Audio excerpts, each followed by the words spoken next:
allow me to highlight the following. Order.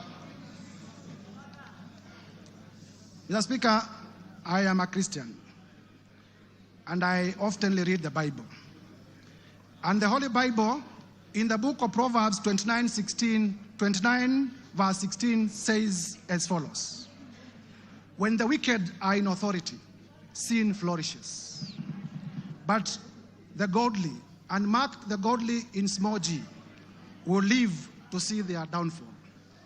That is the Holy Book as contained in the book of Proverbs 29:16.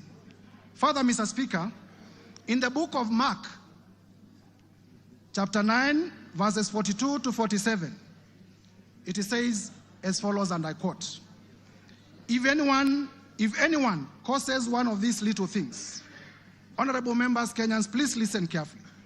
If anyone causes any one of these little things, those who believe in me, to stumble, it would be better for them if a large millstone were hung around their neck and they were thrown into the sea. 43, if your hand causes you to stumble, cut it off. It is better for you to end a life maimed than with two hands to go into hell, where the fire never goes out. 45, and if your foot causes you to stumble, cut it off. It is better for you to end a life crippled than to have 2 feet and to be thrown into hell. And if your eye causes you to stumble, pluck it out. It is better for you to enter the kingdom of God with 1 eye than to have 2 eyes and be thrown into hell. Mr. Speaker, if Kenyans cannot get services because of Deputy President Rigathi Gachagua, we'll be pleading, pluck him out from government. Mr. Speaker, honorable members, it is my belief that these 2 quoted verses are also true to the Quran and to other holy books. Turning now to our own jurisprudence.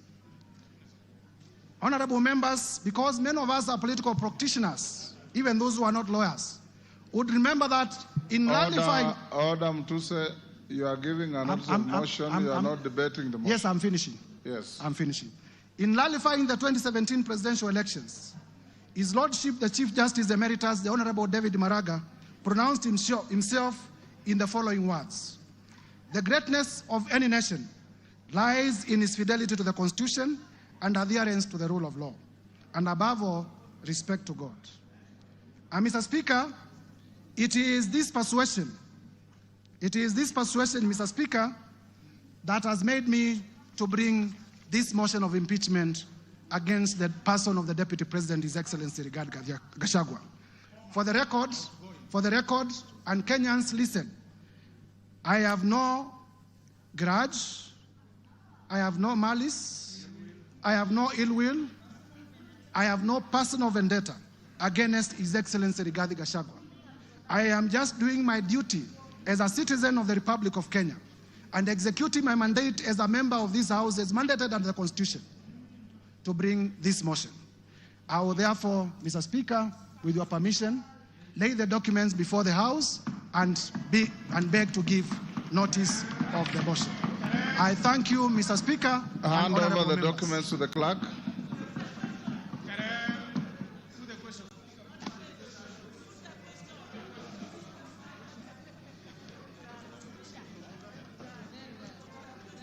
Yes, Ruku, what is it?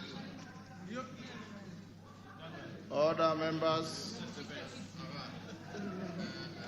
Ruku, what is it?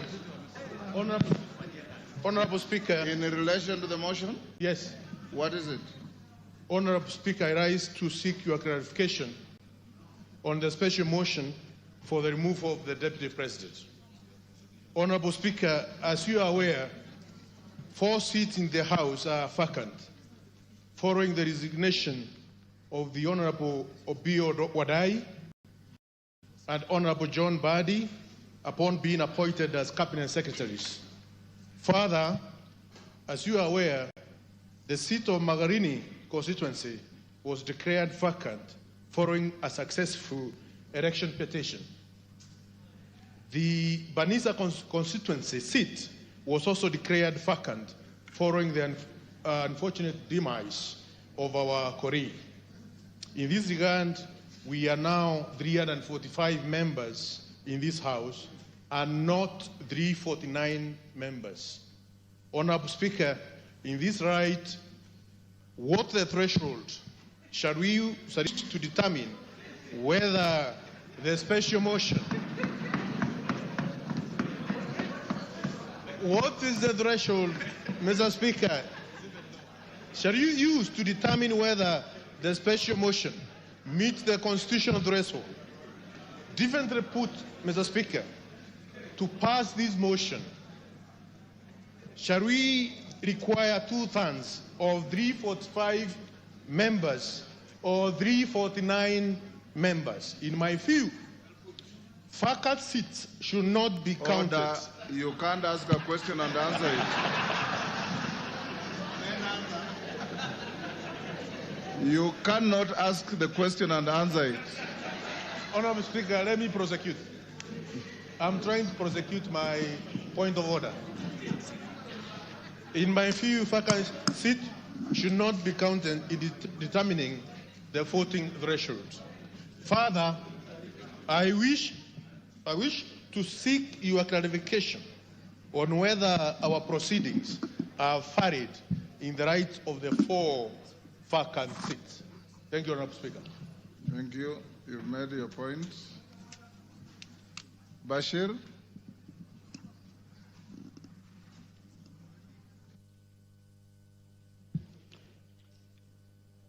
Honorable Speaker, Article 145 and 150 of the Constitution provides for removal of the Deputy President. Our standing order goes to great length on the same to explain the procedure for removal of the Deputy President, as stipulated under Standing Orders 64 and 65. Honorable Speaker, what is clear from reading of Articles 145 and 150 of the Constitution is that the role of this House is just to pass the resolution as to whether the Deputy President shall be impeached or not. It is the exclusive role of the Senate to conduct the trial process. Simply put, we are the initiators and the Senate will be the trial house. Honorable Speaker, consequently, I seek your guidance on whether it is necessary to invite the Deputy President to this House in terms of the right to be heard, noting we have nothing to do with the real process. In my view, the Deputy President shall be required to appear before the Senate, but nevertheless, I seek your indulgence on this matter. Thank you, Honorable Speaker.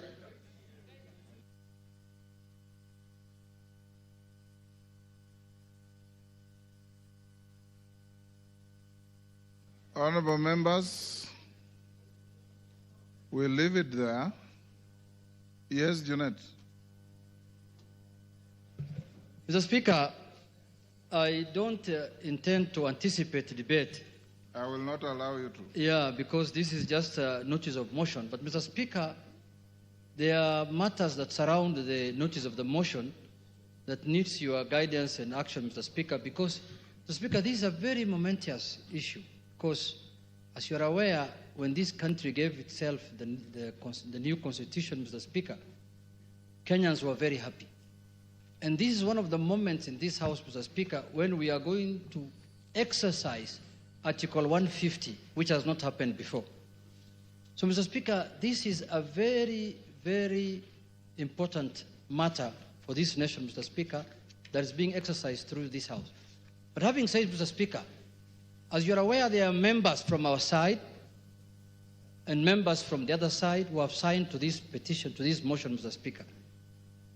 And, Mr. Speaker, I wanted to get your assurance as the boss of this House, as the leader of this House, as the Speaker of this House, Mr. Speaker, that the 291 members of Parliament who have signed to this motion, Mr. Speaker, their safety and security will be guaranteed, Mr. Speaker. Because the motion does not end at the tabling, at the notice of motion today. It will go through a process. It will be formally again moved. Members will debate, and members will vote on it. Mr. Speaker, we want those 2 Houses of Parliament to turn up here the day of voting, Mr. Speaker, without missing any one of them, Mr. Speaker. Mr. Speaker, we have just passed the new Inspector General of Police the other day here, Mr. Kanja. Not really. He must take responsibility as the Inspector General of Police, Mr. Speaker, to guarantee the safety, as the Inspector General of the country, Mr. Speaker, to guarantee the safety and the security of the 291 members. Mr. Speaker, you know this thing. What we are doing is not a small thing, Mr. Speaker. When Trump was being removed, was being impeached in the United States, Mr. Speaker, you know what he attempted to do. And what can happen here, you know, Mr. Speaker. And let us not fight, let us not begrudge anyone, because what the House is doing is constitutional, because the House is just exercising its mandate. It's not doing anything outside the Constitution. There is nothing unconstitutional that's happening in this House, Mr. Speaker. You can impeach a cabinet secretary, you can impeach a deputy president, you can impeach the president if you wish so. So, Mr. Speaker, this is an exercise that is given to us by the Constitution. So, Mr. Speaker, you've made your point. I have made my point, but I conclude by saying this, Mr. Speaker, that, Mr. Speaker, when we were elected, Mr. Speaker, as members of Parliament, we became the staff of the Parliamentary Service Commission. Each member here, Mr. Speaker, their employer, they are employees of the Parliamentary Service Commission, which you are the chairman, Mr. Speaker. So, Mr. Speaker, I have spoken on behalf of the members because when they were signing, that is what they told me. Mr. Speaker, as the minority leader, they told me, we are in support of this thing, we are really ready to move, but we want things done legally and procedurally and within the Constitution, inside Parliament and outside Parliament. Thank you, Mr. Speaker. Thank you. I don't want to open debate. Yes, Whip, what's your point of order? Honourable Speaker, I also seek your guidance and indulgence on the notice of motion that has just been tabled here today, because we all agree that post-2010 Constitution, this is unprecedented. In as much as it happened years back, this is very new, post-2010 Constitution, and we will need a bit of some guidance. Ordinarily, Honourable Speaker, any motion that is brought before this House and that is of public interest goes through the entire process, including public participation, Honourable Speaker. I need to seek your guidance and indulgence on the place for public participation as far as this notice of motion is concerned.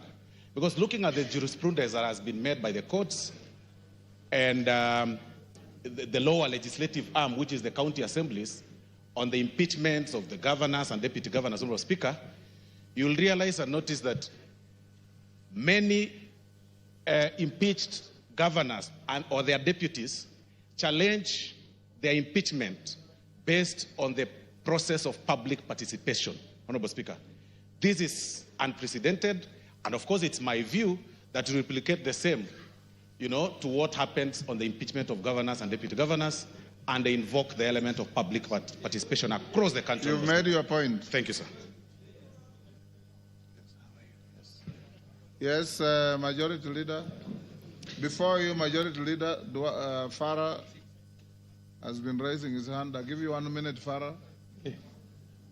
Mr. Speaker, I also join the other colleagues in this, but I've just one very important, most important in this country to raise.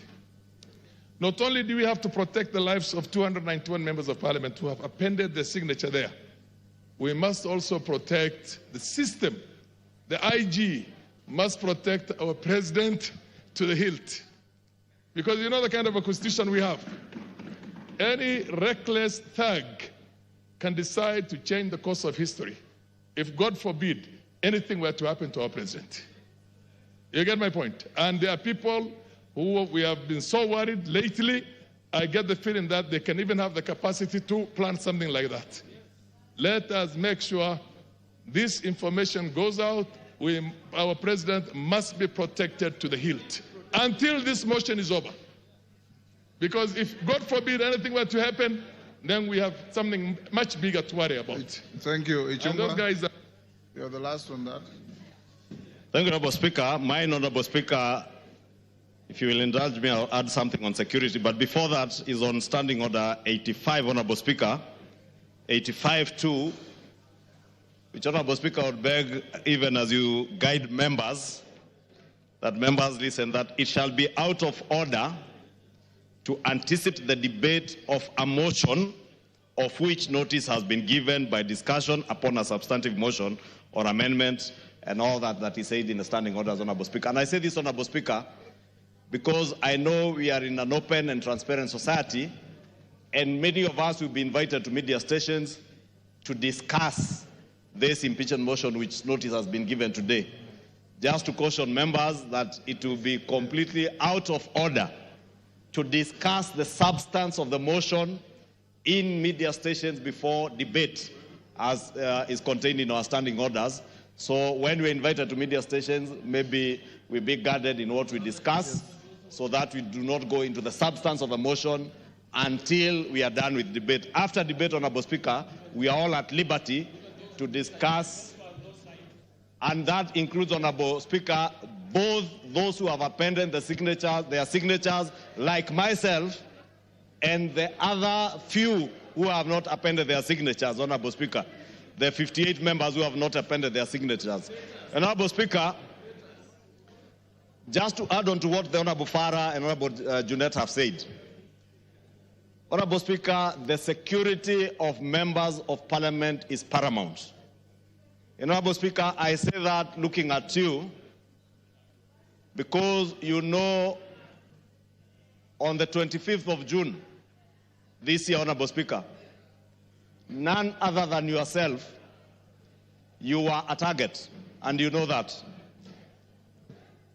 And not a target for harm, but a target for elimination based on the position you hold as Speaker and the ranking order should anything happen to the President or the Deputy President, Honorable Speaker. Honorable Speaker, I want to beg that you take with a little more weight the issues raised by Honorable Junet and Honorable Farah Maalim, because, Honorable Speaker, we have seen it on social media. We have been told by certain quarters that before March of 2025, they say bendera itapepea mlingoti nusu. Honorable Speaker, these are weighty issues. And I hear what the Honorable Farah Maalim is saying on the security of the President, and we have no business to advise the Inspector General and the Director of the National Intelligence Service on what to do. But for members of this House, all the 349 of them, Honorable Speaker, you must direct the Inspector General of Police, who was approved by this House less than a month ago, to ensure that when this House is sitting within the precincts of Parliament and even outside and including committees of this House sitting, Honorable Speaker, members are secured. Thank you. And even in their homes, Honorable Speaker, they are secured. Because, Honorable Speaker, I say this being privy to the information that I was privy to and you are privy to on the 25th of June, and knowing, Honorable Speaker, that as Honorable Junet has said, we are not dealing with an ordinary matter. We are not dealing with an ordinary man. We are dealing with a black man with a very black heart. Thank you, Honorable Speaker. Order, honorable members. Order. Order, members on their feet. Order, Deputy Speaker. Take your seat. Take your seats, those who are... Honorable members, those points raised, I'll address them later in the day. I want to direct members of the House Business Committee to retreat to room 9 so that we can have House Business Committee to address, among other things, the process of disposing of this motion in the shortest time possible so that we don't maintain anxiety unnecessarily. and the issues that you have raised about public participation and others. So after the House Business Committee, the Speaker will come back to the House at about 5 and give you direction on what we shall do from here going forward. So I'll now direct the Deputy Speaker to come and take the seat so that members of the House Business Committee, Juneta and your team, Ichungwa, your team, all troop to room 9 for a meeting immediately. I've closed that chapter, Mshomba. You didn't raise your hand when I was giving people. That chapter is closed. I'm sorry I didn't see you. Yes. Pardon?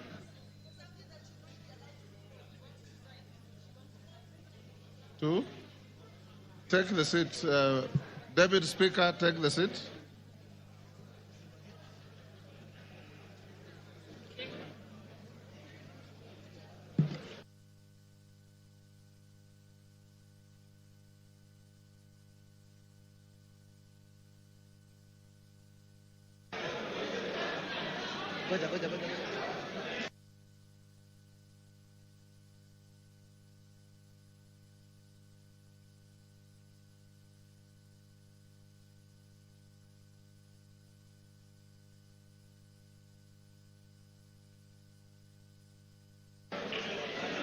Next order. Order number 7, questions and statements.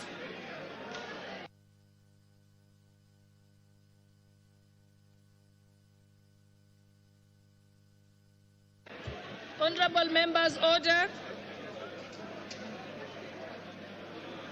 The Honorable Member for Funyula. You have a statement, Honorable Member for Funyula. Thank you, Honorable Speaker.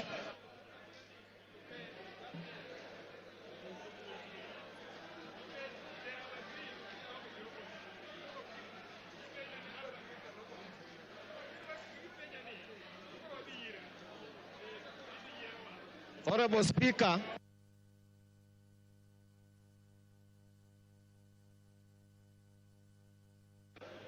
order, honorable members.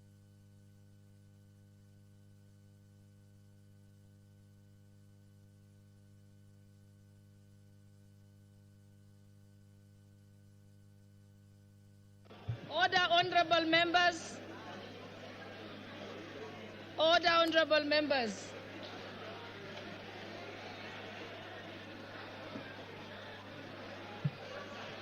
Order, honorable members.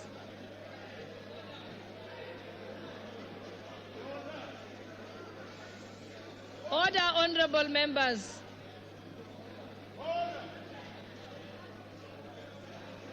Order, honorable members. Okay, I think we can proceed. Honorable member for Funyula, let's allow Dr. Pukose to make his statement, then you go next. Honorable Pukose, Chairperson of the Health Committee. Honorable members, please. Thank you, Madam Speaker. Thank you, Madam Speaker. I wish to make a statement on the shift from NHIF to SHIF rollout of the universal health coverage. Honorable Speaker, the Ministry of Health and Social Health Authority is today rolling out the Social Health Authority healthcare services and benefits under the 3 funds. That is the Primary Health Care Fund, Social Health Insurance Fund, and the Emergency Chronic and Critical Illness Fund established under the Social Health Insurance Act number 16 of 2023 that was enacted by this House almost a year ago. This act is being operationalized by the government. Access to SHA healthcare services and the benefits being offered by SHA is being rolled out today, 1st October 2024. As the chairperson of the Departmental Committee on Health, I rise to give a statement on matters concerning the procurement of the Integrated Health Information Technology System by the Ministry of Health, which has elicited a lot of debate. Honorable Speaker, members of the Departmental Committee on Health have raised concerns regarding the procurement of this system. In response to these concerns, the Ministry of Health was invited to clarify the procurement process and to provide evidence of compliance with the Public Procurement and Asset Disposal Act, CAP 412C. Honorable Speaker, the committee made the following observations from its engagements with the ministry. 1, the Ministry of Health, through the State Department for Medical Services, undertook the procurement of Integrated Health Information Technology System as part of the implementation of universal health care in the country. The ministry submitted that the primary aim of this integrated system is to address the existing challenges in the healthcare sector, including issues of interoperability, data quality, accessibility, and affordability.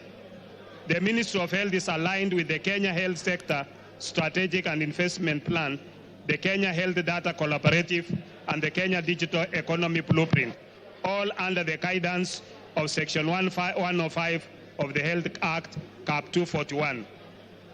Honorable Speaker, the system procurement involves a contract valued at Kenya shillings 104,808,136,478, set to be executed over a 12-year period. The Ministry of Health has partnered with MS Safaricom PLC as a strategic partner with the procurement conducted under the specially permitted procurement procedure. The procurement covers the development and implementation of integrated health information technology system, including digital healthcare platforms. The tender is structured in 2 major cost components. Initial investment by the strategic partners of Kenya shillings 34,003,483,013 over 2 years, and infrastructure support and maintenance of Kenya shillings 70,804,653,465 over 10 years. In adherence to Public Procurement and Asset Disposal Act and the tender regulations, the ministry indicated that the procurement process began on 6 June 2023, when the then Cabinet Secretary for Health requested the use of the specially permitted procurement procedure for the medical equipment supply project, healthcare information technology, that's the transition project, and the supply of community health promoters, CHP kits. The National Treasury approved the request on 13 June 2023, subject to conditions regarding the preparation of tender documents that include specifications, conditions of tendering, and contracting and justification for the use of SPPP, detailing the procedure of onboarding the strategic partners. This process was followed by the ministry's compliance and further approvals. The bid documents were issued on 9th May 2024 and closed on 15th May 2024. After the tender evaluation and negotiation, the ministry submitted a draft contract to the Office of the Attorney General for review and necessary advisory in line with Section 134(2) of the PPADA. This section obligates the accounting officer of a procuring entity to seek clearance from the Attorney General before signing contracts of a value exceeding Kenya shillings 5 billion. As mandated by Section 114A of the Public Procurement and Asset Disposal Act, a specially permitted procurement procedure can be utilized under the following circumstances. 1, a procuring entity may use a procurement procedure specially permitted by the National Treasury. The National Treasury may allow the use of specially permitted procedures, A, where exceptional requirements make it impossible, impractical, or uneconomical to comply with the Act and the regulations. B, where the market conditions or behavior do not allow the effective application of the Act and regulations made under the Act. C, for specialized or particular requirements which are regulated or governed by harmonized international standards or practices. D, where strategic partnership sourcing is applied, and E, where credit finances procurement is applied, or F, in such other circumstances as may be prescribed. Honorable Speaker, the Honorable Ministry members, please be quiet.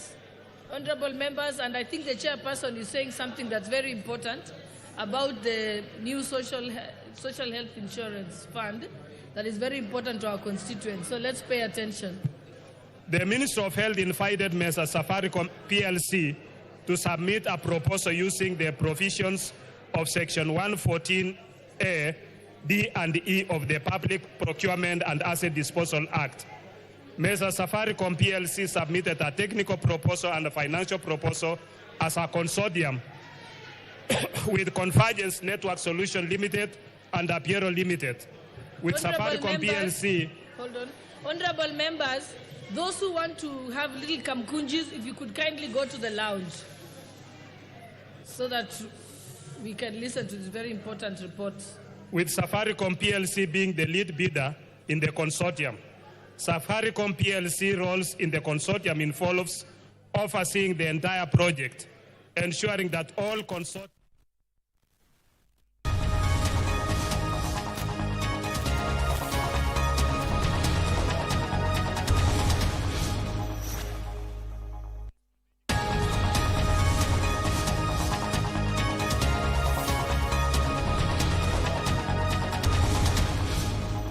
my constituent, who was one of the people who are looking for this job.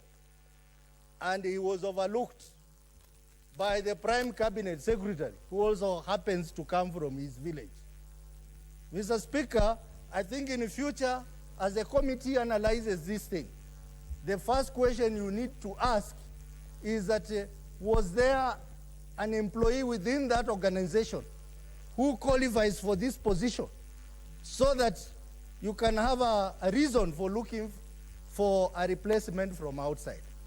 So that we encourage professionalism, we encourage succession planning, we encourage people to aspire to higher offices within organization. It's quite unfair that when an opportunity arises, you get someone from outside to come and either become the MD, the CEO, the Director General, while you have qualified people internally. Mr. Speaker, I'm talking as a senator of Vihiga County, who is very much knowledgeable about what happened in this process. That one Robert Mbarani, who is very experienced, having worked for Kenya Revenue Authority for many years, having worked for Competition Authority for many years, and many other organizations, and is one of the senior people in this. He was overlooked simply because he's a Maragoli from Sabatia. And it is sad that he was overlooked by his own brother, who is the Prime Cabinet Secretary of this country. Mr. Speaker, these are things that should not happen because they happen because of political consideration.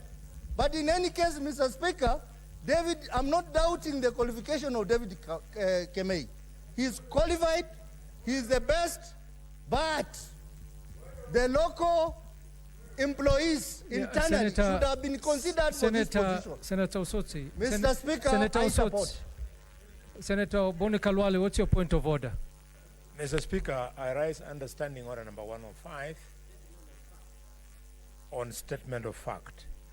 The distinguished senator of Vihiga has stated, Mr. Speaker, while you are consulting, that the Cabinet Prime Minister, Honorable Wycliffe Musalia Mudavadi, prevented unfairly a local of Sabatia constituency in Vihiga constituency from becoming the beneficiary to the position of Director General of the Competition Authority. Mr. Speaker, that's a fair comment. Could he, under the rules of procedure, table evidence to support that claim that Musalia Mudavadi blocked his own brother from becoming the Director General. Thank you, Mr. Speaker.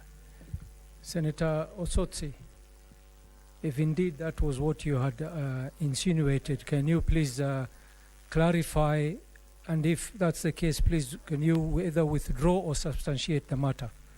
Mr. Speaker, Senator Halwale knows very well that I'm a well-grounded person in Vihiga, and I know a lot about what happens in Vihiga County, just the same way he knows a lot about what happens in Kakamega.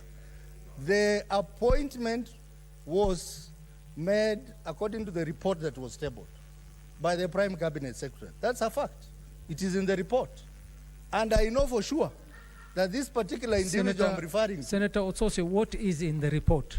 The report talks about the name having been nominated by the Prime Cabinet Secretary. That's a fact. It's in the report.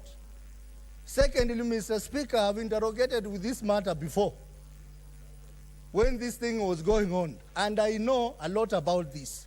And if challenged, I'm ready to substantiate. Senator Otsotsi. Yeah, I'm ready to substantiate. Senator Otsotsi, the statement you're referring to, the report you're referring to, states that the Prime Cabinet Secretary nominated the said individual. Yes. What you're being asked to substantiate is whether or not you have evidence of whether the Prime Cabinet Secretary removed the person you're referring to as a candidate for the position of Director General. That's why, Mr. Speaker, I have answered to say that I'm well grounded, I've interacted with this matter. And I'm the Senator of Vihiga County. There are chances that I have had meetings where this matter has come up. Senator Otsotsi, let me stop you right there. The fact that you're grounded, and we all know you're very grounded, and you might have this information. Are you able to table evidence to the fact that you're referring to, not the fact that you're aware of? Are you able to table that evidence? Mr. Speaker, it is very unfair to ask me to table discussions that I've had in meetings somewhere. That I will not be able to table. But I will want to say that if Senator Khalwale wants me to withdraw that bit, no, it's I not will Senator, withdraw. It but is my not Senator conscience Boni is very Khalwale. clear. It is not Senator Boni Khalwale who will require to withdraw, it's the chair. I will require you to withdraw that statement and replace it with something which is more firmable, understandable. Mr. Speaker, because I can't table the discussions we had in meetings, I will withdraw that bit, but I insist that my conscience is very clear on what happened, and as an elected leader of Vihiga County, it is sad that I had to say this on the floor of the House. Mr. Speaker, I had finished my contribution. So I have nothing more to say. Only to say that the report is very clear on who the nomination authority was, but the issue of tabling the discussion in meetings, what I have had before on this matter, I will not be able to table, and therefore that particular bit I withdraw. Thank you very Mr. much. Speaker. But I support the motion because I know this gentleman called David Kemei. Thank you, Senator. Senator Mohamed Chute.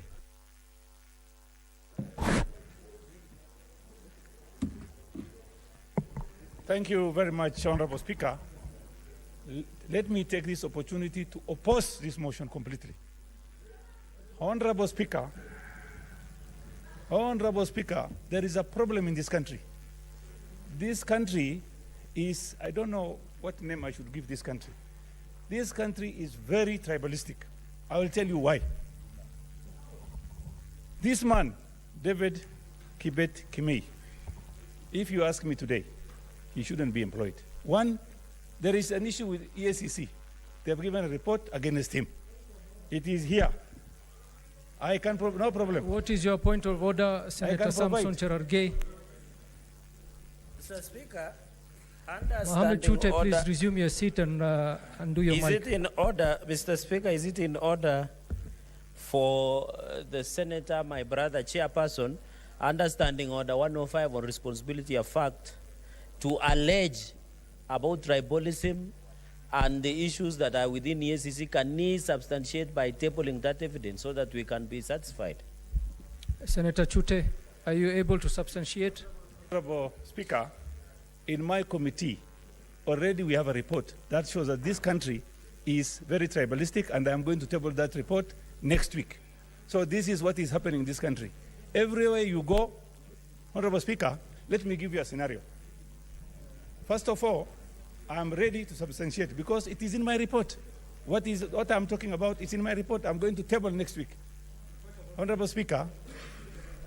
What is your point of order, Senator John Kinyo? Mr. Speaker, about tribalistic and him being chairman, maybe that's a story for another day. But Mr. Speaker, he talked about EACC, and he tables the report of EACC. Mr. Speaker. Senator Chute, are you going to table the report? I will table that report.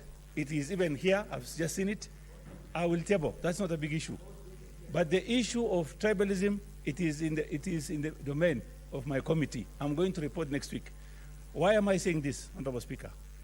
Honorable Speaker, when this position was advertised in the first instance, it was re-advertised again, and they changed so many things in that advertisement. What was in the advertisement earlier was removed because they wanted it to suit a particular person.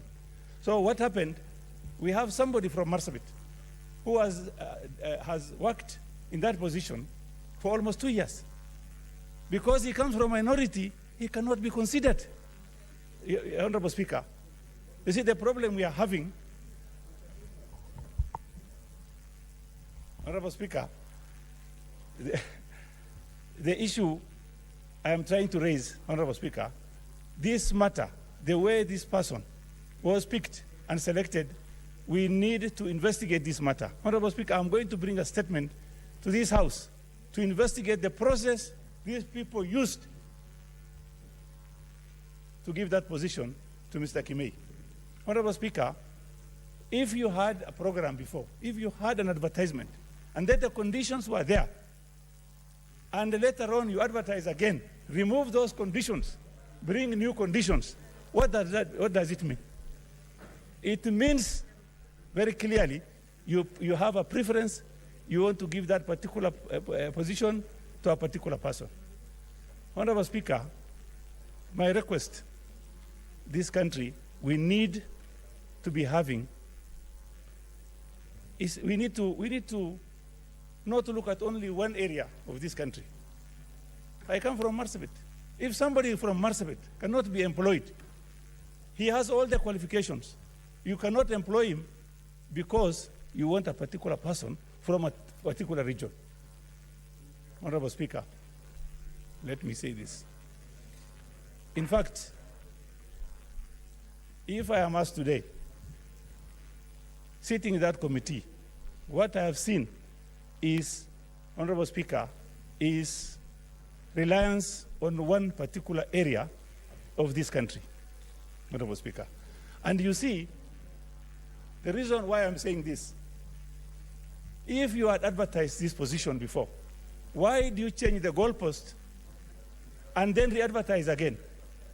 When it was advertised in the first instance, Mr. Kimei was not there. He was not in that shortlisting. He appeared in the second advertisement. They removed some things from those advertisements, the second one. Why do they remove? It is because they wanted to give this position to Mr. Kimei, who comes from Rift Valley, not somebody who comes from Eastern Province. This is wrong, Honorable Speaker. Senator Cherargei, what's your point of order?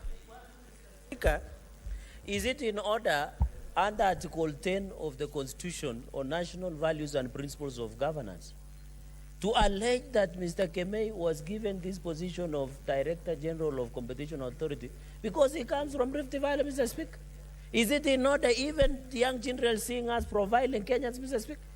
The other day I was defending the MCA from Wajir that had been abducted and yet is to be found. I would have simply said they're adopting people from Northeastern. Is it fair, Mr. Speaker?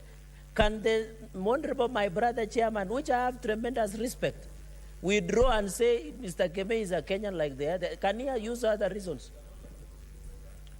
Senator... And he's threatening the peace and cohesiveness of the country.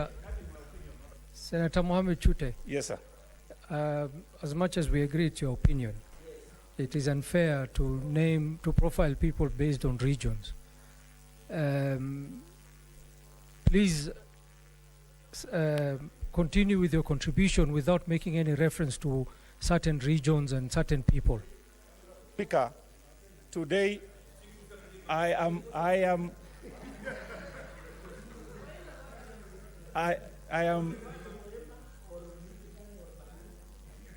Honorable Speaker, I am a disappointed man today. You know, Commissioner, what is your point of order?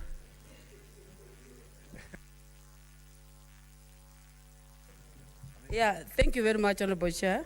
I want to know whether my chair cohesion is in order to profile a community at the expense of its community. Yet is the chair of the cohesion. Very well. Senator Chute. Honorable Speaker, what I am trying to do as a chair of cohesion, I want every part of this country to be considered, not looking at only as if Muslims are looking at the Kaaba. They are looking at only one side, taking care of same people, doing things for only. That is not right, Honorable Speaker. I'm really, you see this point of order they are raising. Senator Mandango, what is your point of order? What is wrong with you people? Honorable Speaker, I don't think, understatement of fact, Senator Chute should not lie to this country and mislead the nation that people have been looking into one direction. Senator Chute, for your information, the managing director of Kenya Portland Cement is your personal friend. You know so many people who have been appointed to government from other regions. Twalip is the head of EACC. We have the Director General for Kenya Roads Board.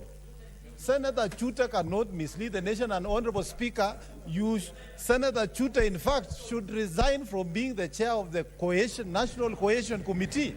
If that is the kind of thinking and mentality wants to advance in this Parliament and Senate, Honorable Speaker, it is not in order.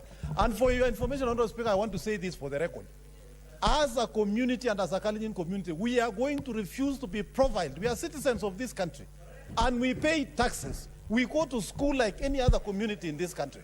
The fact that the president comes from that region doesn't mean any other citizen from that region is not entitled to employment.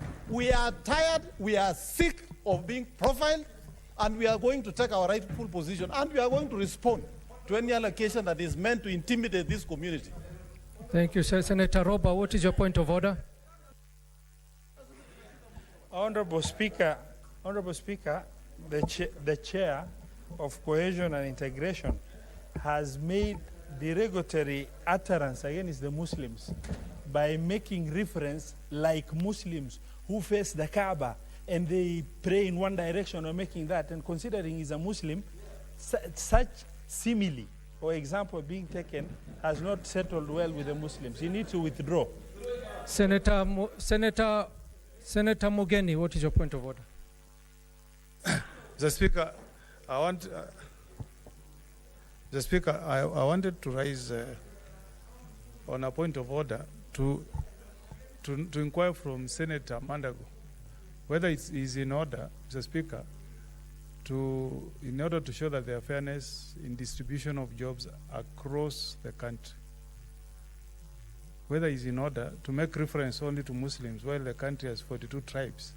The Speaker, if Senator Mandago wants to prosecute his point of order, let him table before the House the appointments that have been made to all parastatals in the last 2 years. Then we will say the country is fair, there is fairness in the whole country.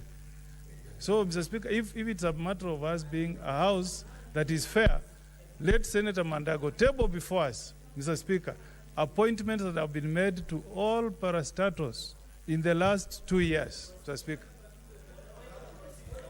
Honorable Senators, honorable Senators, it is Senator of Embu, what is your point of order? Speaker, mimi na siungi marafiki wangu Senator Chute wa kutoka Marsabit na amesoea vibaya sana Senator, kwa sababu kila kitu ambayo hujahusishwa unakuwa Senate haiwezi endelea vizuri. Senator Sute, kila pahali tumeona kamati, wewe ni mwenyekiti na tunajua unafanya kazi nzuri, lakini kitu yote imekuwa katika nyumba hii hujahusishwa, inaleta shinda kwa sababu tuko kaunti 47. Huyo mtu nasema unataka huyo ni rafiki wako, umesema saa hii na ndio umesema alitemwa, ukasema utakuja kumtetea. Bwana Spika, nataka niambie rafiki yangu Sute, mambo ingine mpaka uashiri watu wengine waendelee vizuri, sio kila kitu yote. Tukienda kwa manyumba ni Sute, tukienda kwa kila kitu yote, kwa mafuta ni Sute, tukienda kila kitu yote Sute. Kwani Kenya sio Marsabit?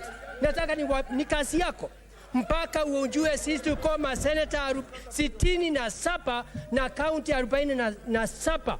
Kwa hivyo nataka nikwambie rafiki yangu Sute, huwezi kuwa kila kitu yote ni Sute. Hii haiwezekani.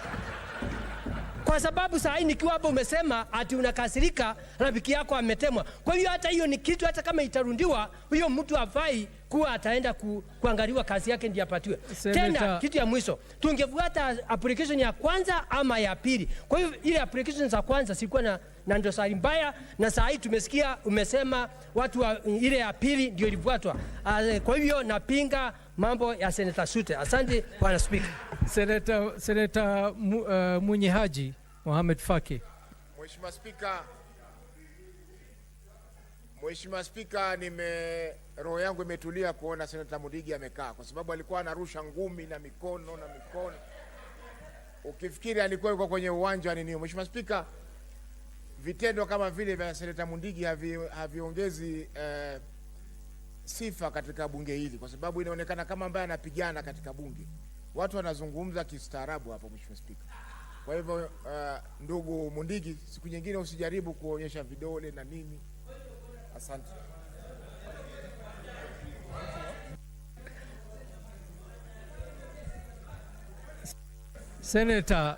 Senator Mundingi, ningekupatia nafasi lakini ushaongea, so siwezi kupatia na sawa. Wewe jibu kwa ajili ulitajwa, jina yako ilitajwa, jibu. Yangu Bwana Spika, sina shinda yote ya kuwa hii nyumba ni nyumba ya wazee na ni nyumba ambaye Senate ni hapa house. Atukwangi mimi sikwangi na shinda, ni vile nimekasirika wakati nimesikia Senator Sute akiongea kuhusu Marsabit County, na vile najua tukiwa hapa county 47 sisi wote tukiwa Senator 67 sisi tu tunaleta amani katika Kenya, na wakati tunajua Sute ndio chairman wa mambo ya devolution na mambo zile zingine, akiongea hapo nikawa nimekuwa na roho yangu ikawa haikunifurahisha. Kwa hivyo Senator Mombasa, wewe ni rafiki wangu, mimi sina maneno, ningekuomba tu vile nimeongea, sikuwa na maneno, sikuwa na kitu yote lakini kwa moyo wangu ndio imefanya roho yangu iende juu. Kwa hivyo mimi ni rafiki wa kila county na rafiki wa kila mtu. Kwa hivyo sikuwa na maneno yote. Kwa hivyo rafiki wako amekosea, ndio imefanya nijibu na moyo. Asante Bwana Speaker. Asante Senator Mohamed Sute, I will allow you to continue with your contribution, but I would urge you to refrain. What is your point of procedure? Thank you, Mr. Speaker, for granting me this. I just wanted to clarify as a member of the committee that the points of argument by the Senator of Marsabit are permissible in this House. That's the meaning of debate. However, before the committee, Mr. Speaker, the issues he's canvassing never came before us. Mr. Speaker, what came before us were two issues that were raised by the youth of the Republic of Kenya through their leadership and EACC. The youth raised the issue of age. We considered, and EACC brought in the issue of when Mr. Kibet was serving at the Kenya Medical, which school is that? Kenya Medical Training College, Mr. Speaker. And EACC, in writing, it excused him. And when we pursued the issue of age, Mr. Speaker, indeed, Mr. Kibet is 59 plus a few months this year. We were almost tempted on refusing him because he's approaching 60 this year. But on further scrutiny, Mr. Speaker, we found that the advert did not use age as a reason to disallow the candidate. So let it be understood that we are alive to this matter. This man, the only thing that the nomination required of us was to establish his suitability based on competence. And the bloc is very competent, and for God's sake, if we go the route of how many Muslims, how many Kalenjins will blow our country, let us just agree that mistakes have been made.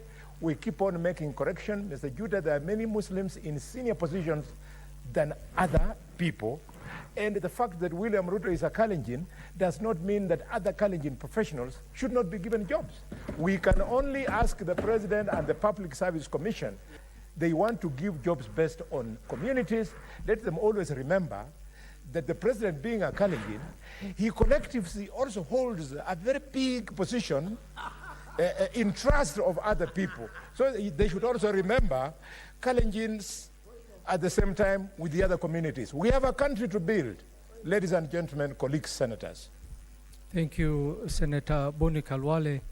And Chute, just know that Senator Boni Kalwale took some of my words in his submission. And I think if you have listened to him keenly, you should be guided in how you should continue with your contribution. So please just refrain from mentioning any tribes, regions. I think most of the senators have actually guided you.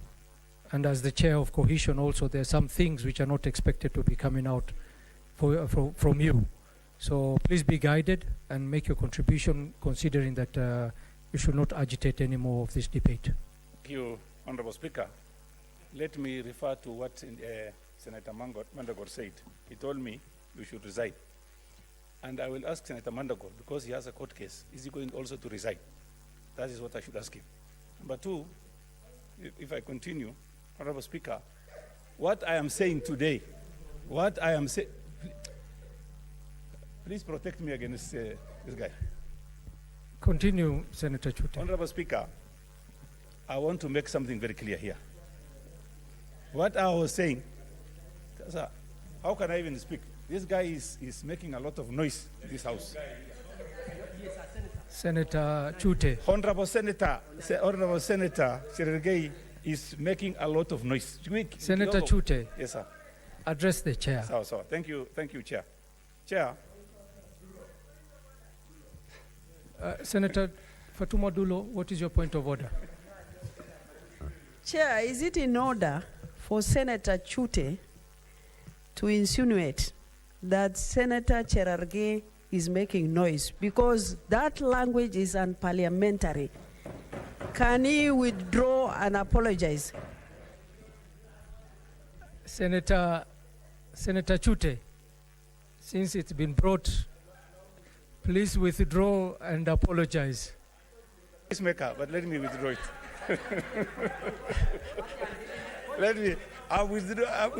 I have withdrawn that statement. I have withdrawn. And apologize. Because he is my friend. Honorable Speaker, I was elected by the people of Marsabit. It was called the Eastern Province before. And I'm here to represent the people of Marsabit. If I have any grievance, I have to speak it out. And Honorable Speaker, everybody in this house and this country knows what is happening in this country. And we needed to have equitable distribution of resources and even jobs, Honorable Speaker. What I have noticed and realized is that when this particular tender, what do you call, advert was floated, there were some conditions which were there. Later on, and I've said it before, in order to help somebody who was not earlier there, they changed that particular conditions, some conditions. So what I'm going to say, Honorable Speaker, I'm going to bring a statement to this House for the matter how this man, how the tender the advert was advertised from day one to the end needs to be investigated. And you know, Honorable Speaker, there are people making noise here in this house. Let me withdraw that statement. Let me withdraw. They have withdrawn. So, Honorable Speaker, let me conclude now. I want to conclude.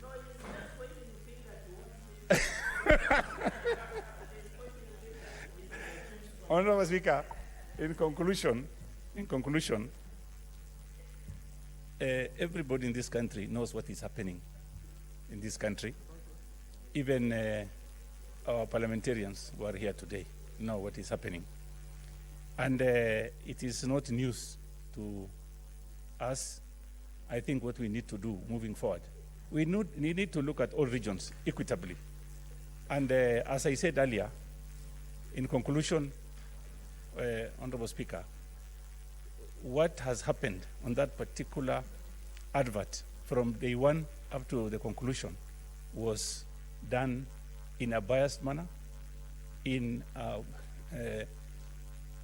way that a particular person wanted a particular person, somebody, it is tailor-made for someone. When that man didn't appear in the first advert, they decided to change the goalposts to suit him. On the issue of age, you've seen, Honorable Speaker, Gen Zs were complaining. June 25th, we were almost killed because of the issue of Gen Zs. Why are they complaining? It is because if you look at what is happening today, before my committee, governors who came there, they have got even some employed somebody who is 76 years old, Honorable Speaker, even 86. Okay? As an advisor of what? What is he advising on? How can you, Honorable Speaker, if you have a boarded vehicle, government boarded vehicle, what do you normally do? You sell it off, you scrap it. And these people at 78, at 80, who are you advising? You are advising who? So, let me conclude. So, I want to say on behalf of the people of Marsabit, we are not happy the way that... Senator Cherargei, what is your point of order? Mr. Speaker, the chairman of National Cohesion today is not cohesive at all. Mr. Speaker, because under Article 57 of the Constitution of Kenya, it talks about older members of society, that the state shall take measures to ensure the rights of older persons to fully participate in affairs, pursue their personal development, to live in dignity and respect, to be free from abuse, and to receive reasonable and from... Mr. Speaker, the reasonable support. Mr. Speaker, is it in order, support and guidance, Mr. Speaker, is it in order in the submission of Senator Chute, who is the chairperson of Cohesion and Equal Opportunities, to talk in a discriminative language, undermining Article 27 and 28 of the Constitution, to show that the older people of the society do not matter, Mr. Speaker? Can he withdraw and apologize? In fact, the older people are very critical in our society. Some governors hire them as advisors on marital affairs, Mr. Speaker. They have repository of wisdom, Mr. Speaker.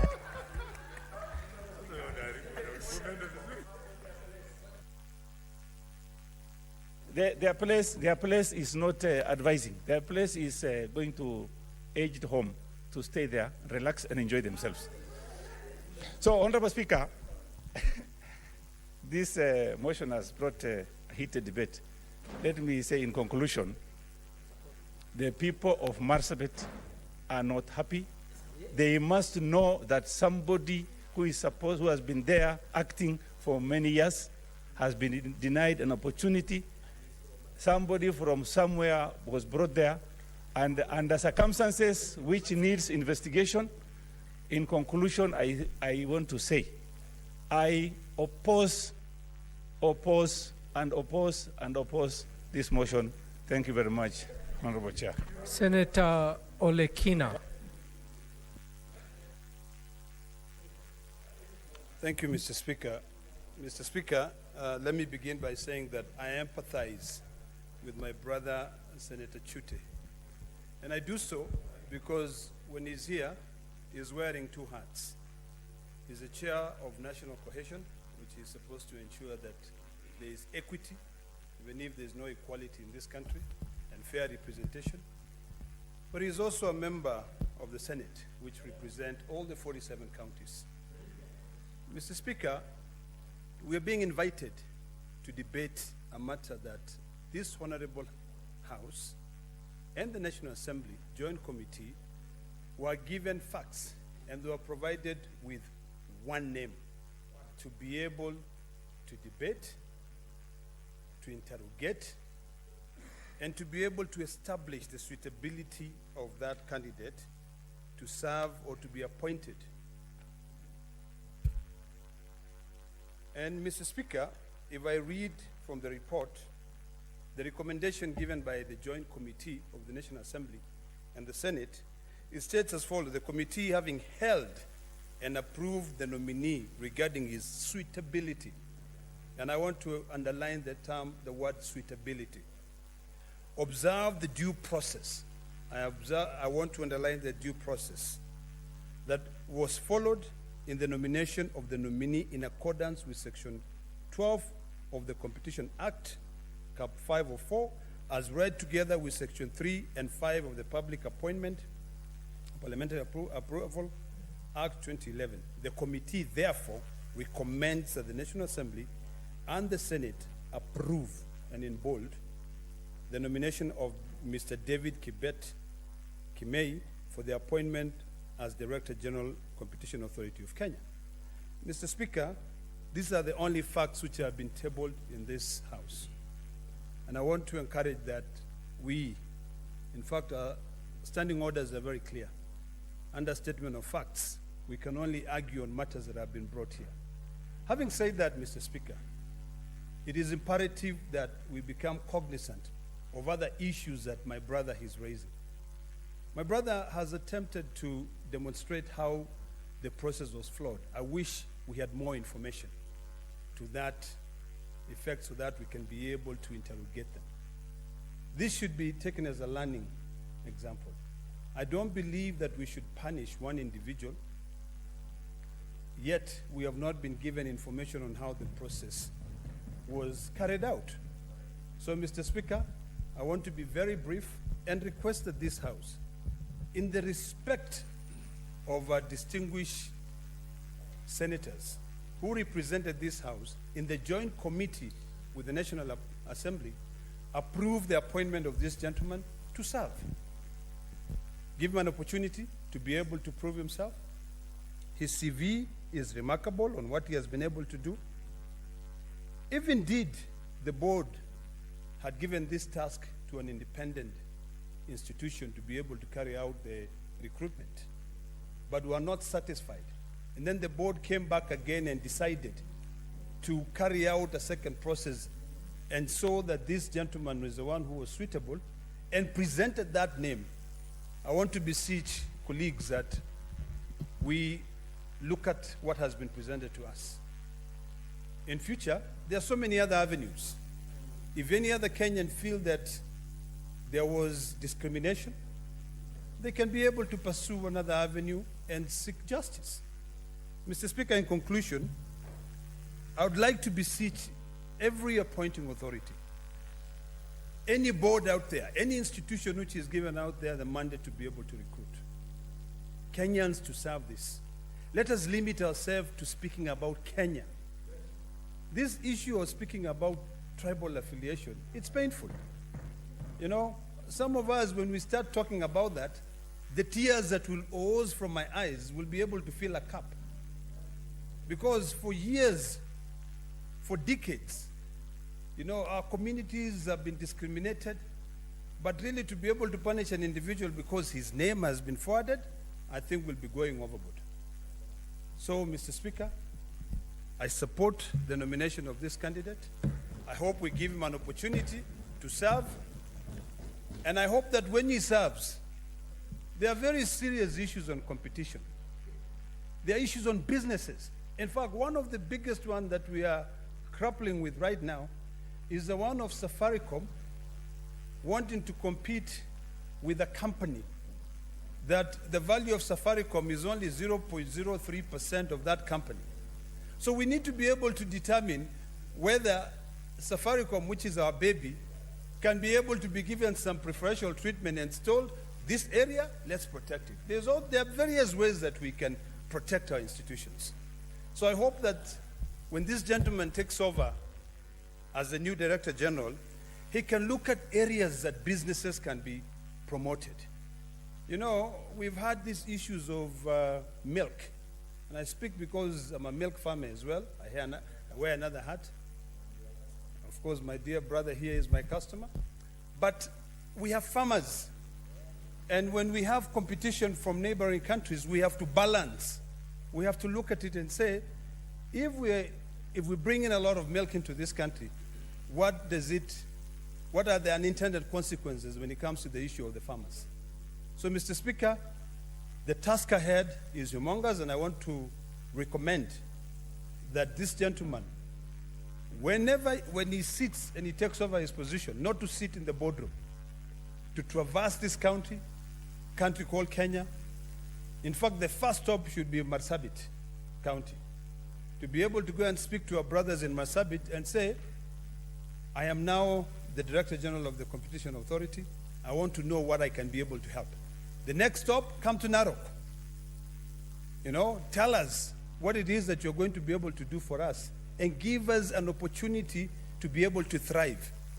What we need to be pushing forward, Mr. Speaker, is industrialization in this country. We need to make sure that the policies that we pass here are policies that will encourage our farmers to grow.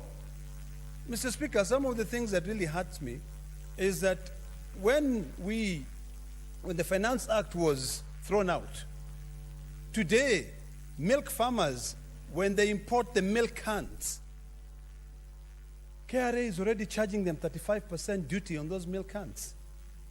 It was effected from July 1st. But then in reality, that Finance Act was defeated. So we just have to be diligent. We have to carry out our proper due diligence on policies that we pass here.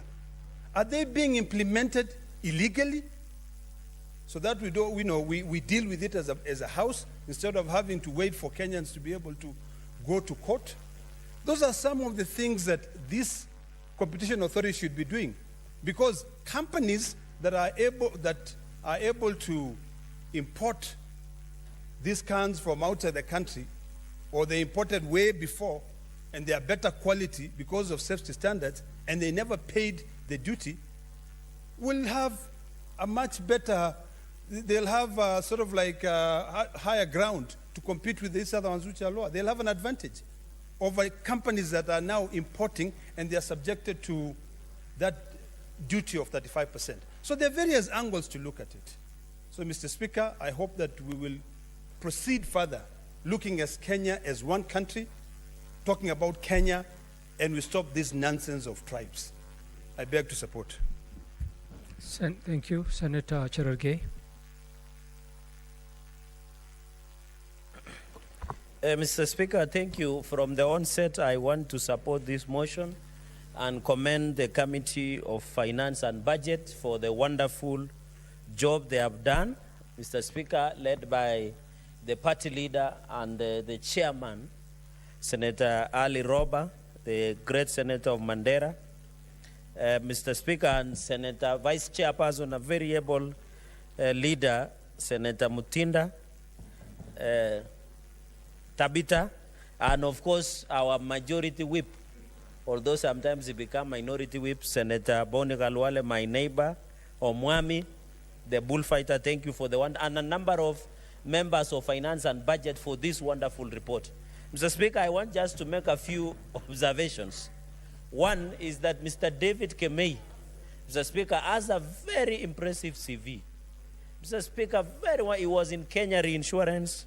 He was a lecturer at various universities, Egerton, Moi University, Kabarak, JK, Jomo Kenyatta.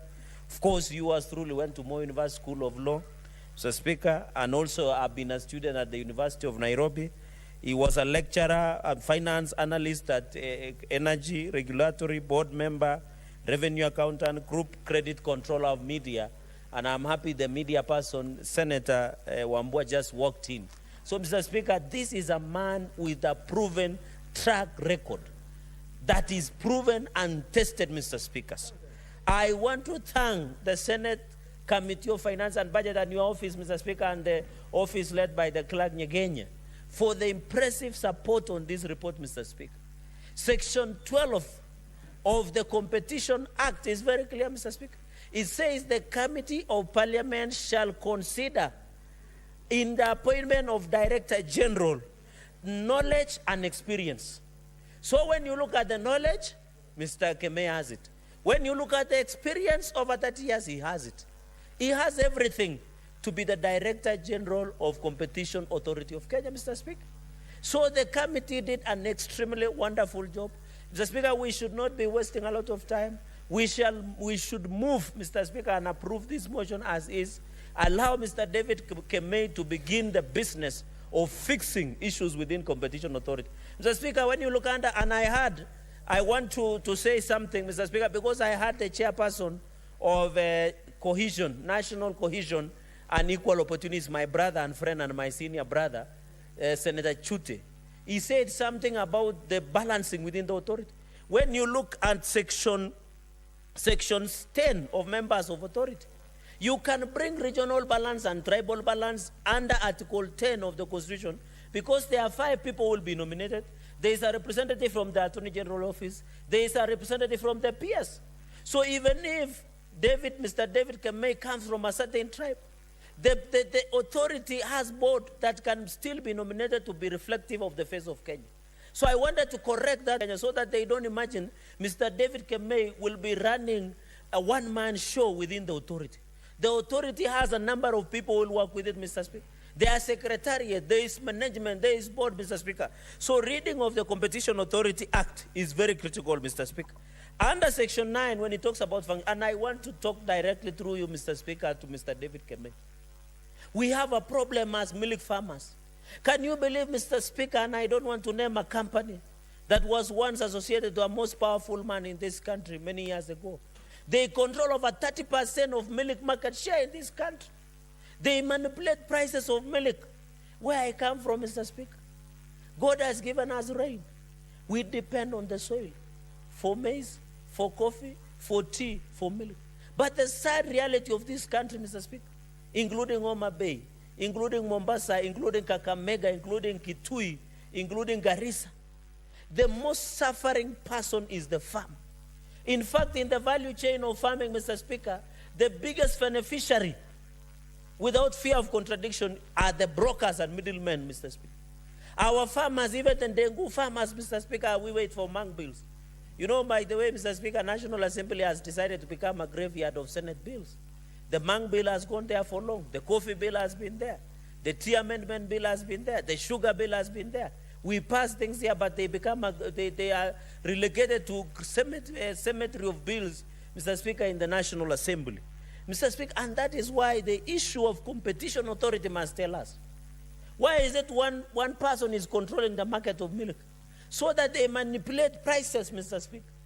Even in the coffee sector, the tea sector, Mr. Speaker, the reason 32 billion worth of tea is lying in Mombasa is because of lack of the competition, fair trade practices, Mr. Speaker.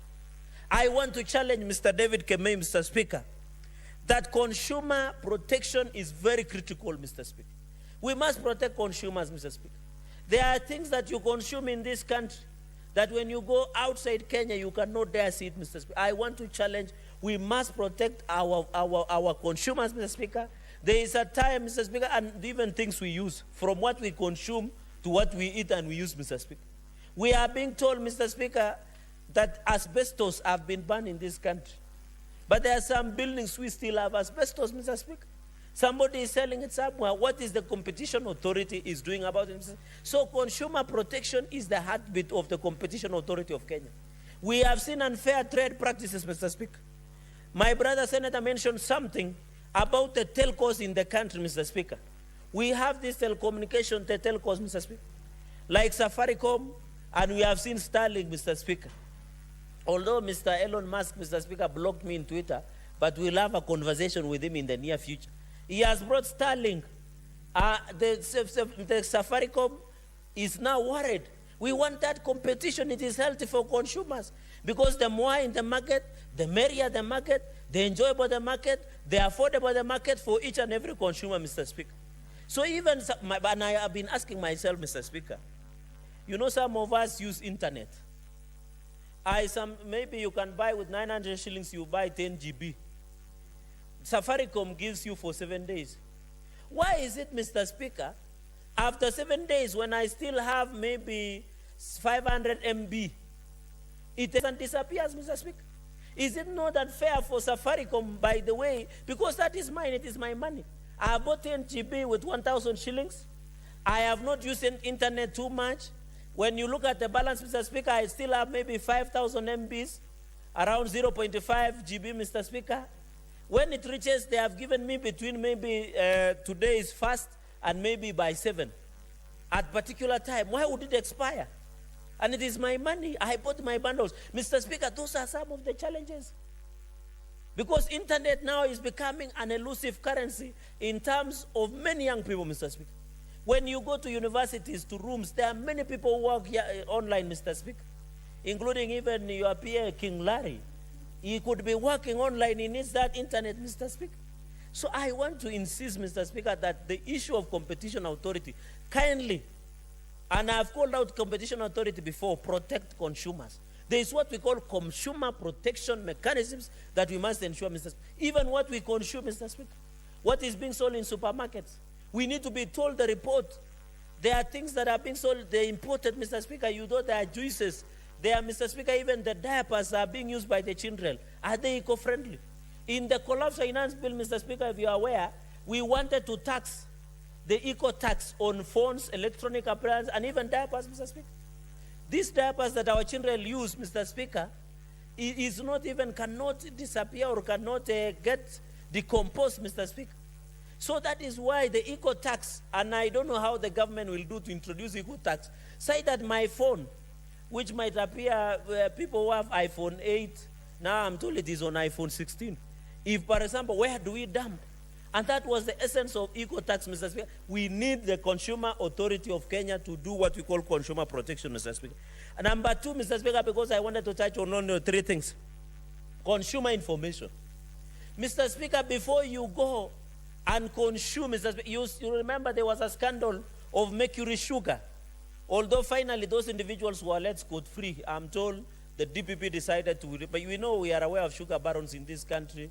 We saw the other day the government printer is saying that there have been titles that have been issued illegally or they don't know. In fact, my advice, Mr. Speaker, as one of the senior lawyers in this country, if you want your lawyer to be, if you want your land to be safe, Mr. Speaker, you better charge with loan. Because if you don't charge with loan, these guys will disappear with the disease of crabiosis, Mr. Speaker. Mr. Speaker, that is the issue we wanted to... Senator Mohamed Faki, what is your point of order? Nimemsikia Senator Cherargei akisema kuwa yeye ni wakili mkuu. Lakini Mheshimiwa Spika, mimi nakumbuka tukiwa bunge hili ndio Senator Cherargei inafika kama si mwaka 2020, 2021 ndiye aliapishwa rasmi kama wakili wa mahakama kuu ya Kenya.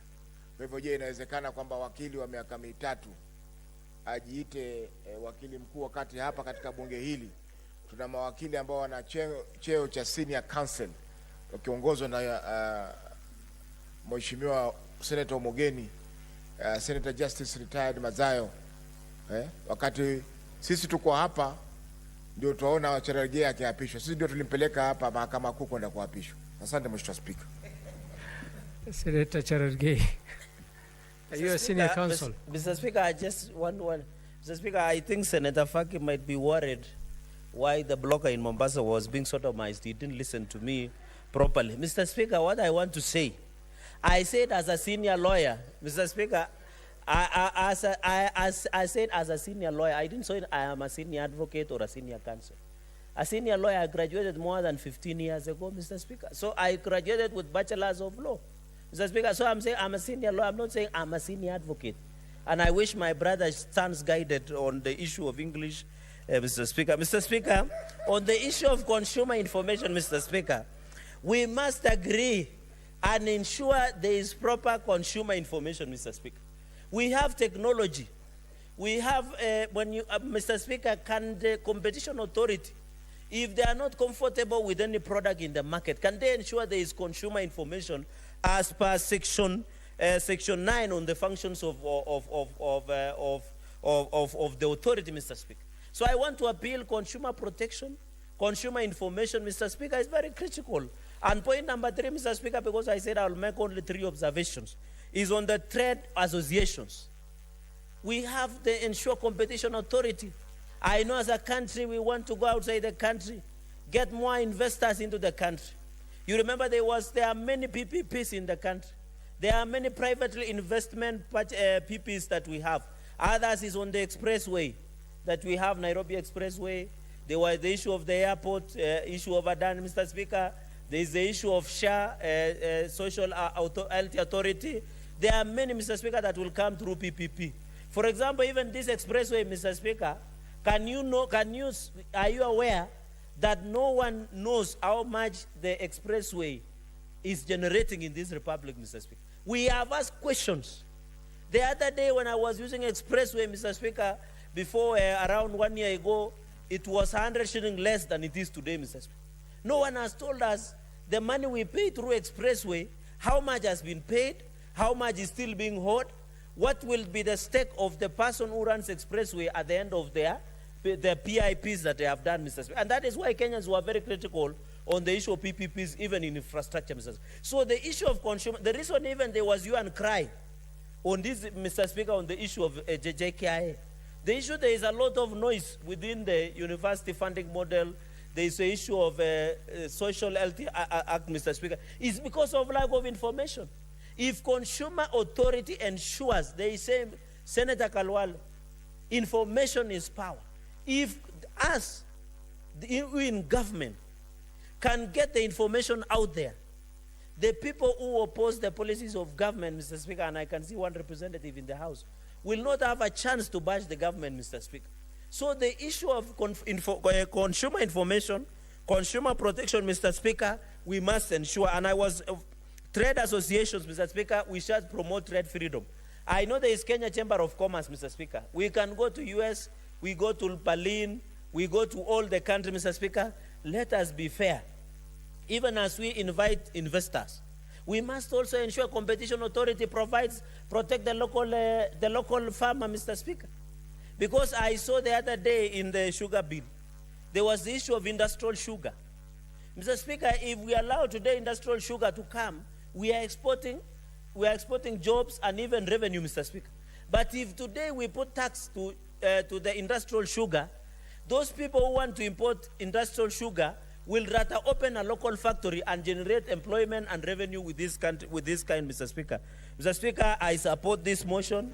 I want to request that we support Competition Authority of Kenya. I hope in the tenure of Mr. David Kemei, we shall see a more robust, more assertive, more responsive authority that will ensure consumer protection, that will ensure consumer information, that will ensure freedom between freedom of trade and choices of a customer are well balanced within the Kenyan Constitution, because the Kenyan Constitution provides for consumer protection on all mechanisms, Mr. Speaker.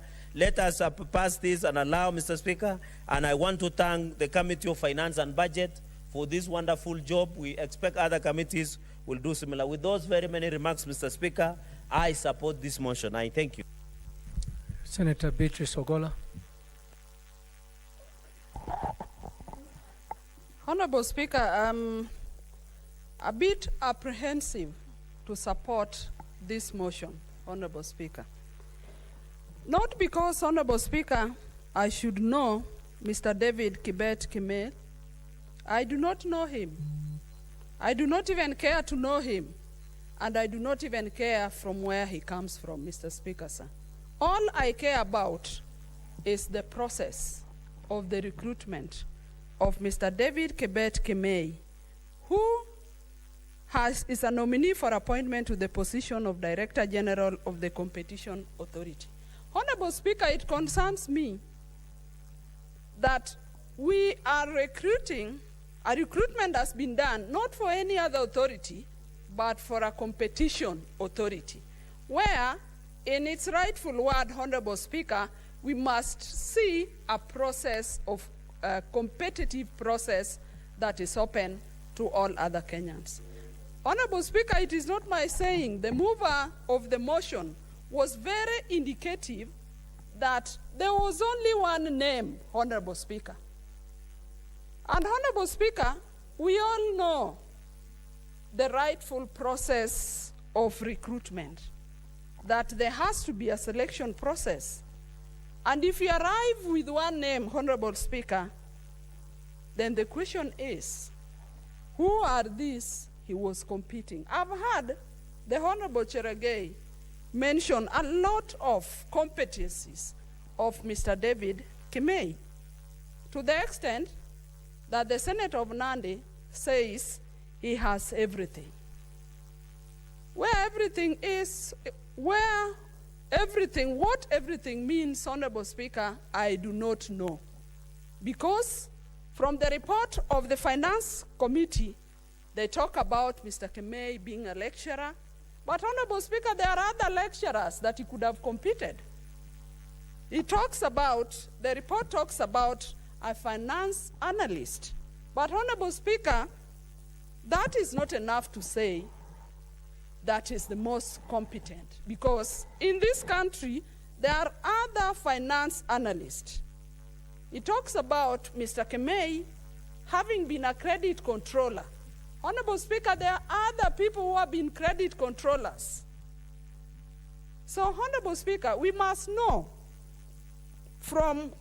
in this country where we are coming from. In this country, Honorable Speaker, in some of the sectors, jobs have been advertised with some people in mind. And Honorable Speaker, it must be indicative that I said that I do not know him, and I don't have to know him. But there must be a competitive process for a recruitment process. Honorable Speaker, I would expect that an appointment would be made for a position of the chair, because that is indicated. But for a Director General, Honorable Speaker, I must have seen a competitive process that gave other Kenyans room to compete, Mr. David Kibet Kimei.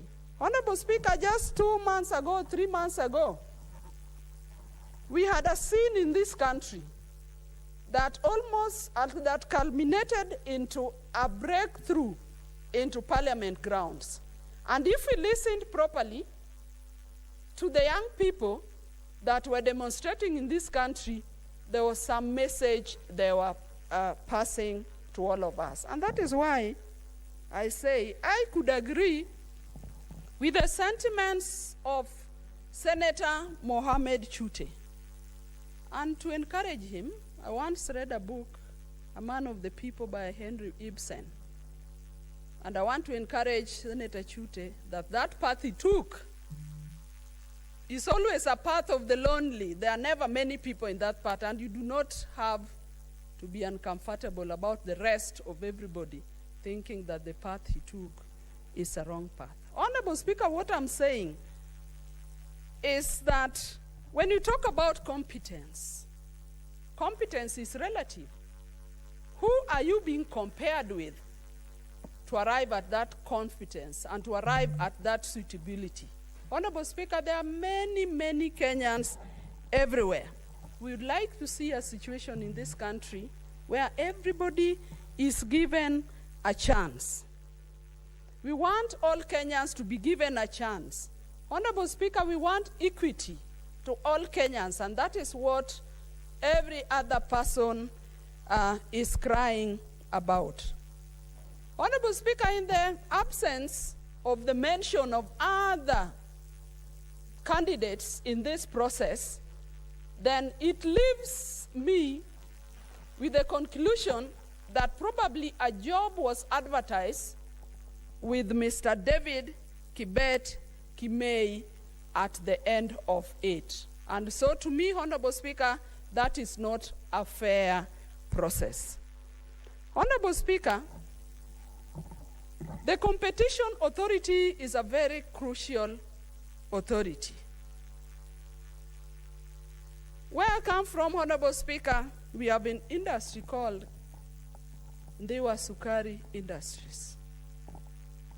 And this industry of late, when I talk to our farmers in my catchment area, there's a fear, Honorable Speaker, that their sugarcane from their farms are not being harvested in good time enough because Sukari industry seem to be dealing with the pressure or a challenge whereby, Honorable Speaker, they have so much sugar cane packed in their stores. They are not able to sell the sugar cane that they are producing from the factory. And Honorable Speaker, this brings a problem because then our farmers have sugar cane that is overgrowing in their farms. And Honorable Speaker, that is our main source in that constituency. Then that brings a problem. And that is why I'm saying, Honorable Speaker, that this authority is so crucial to us.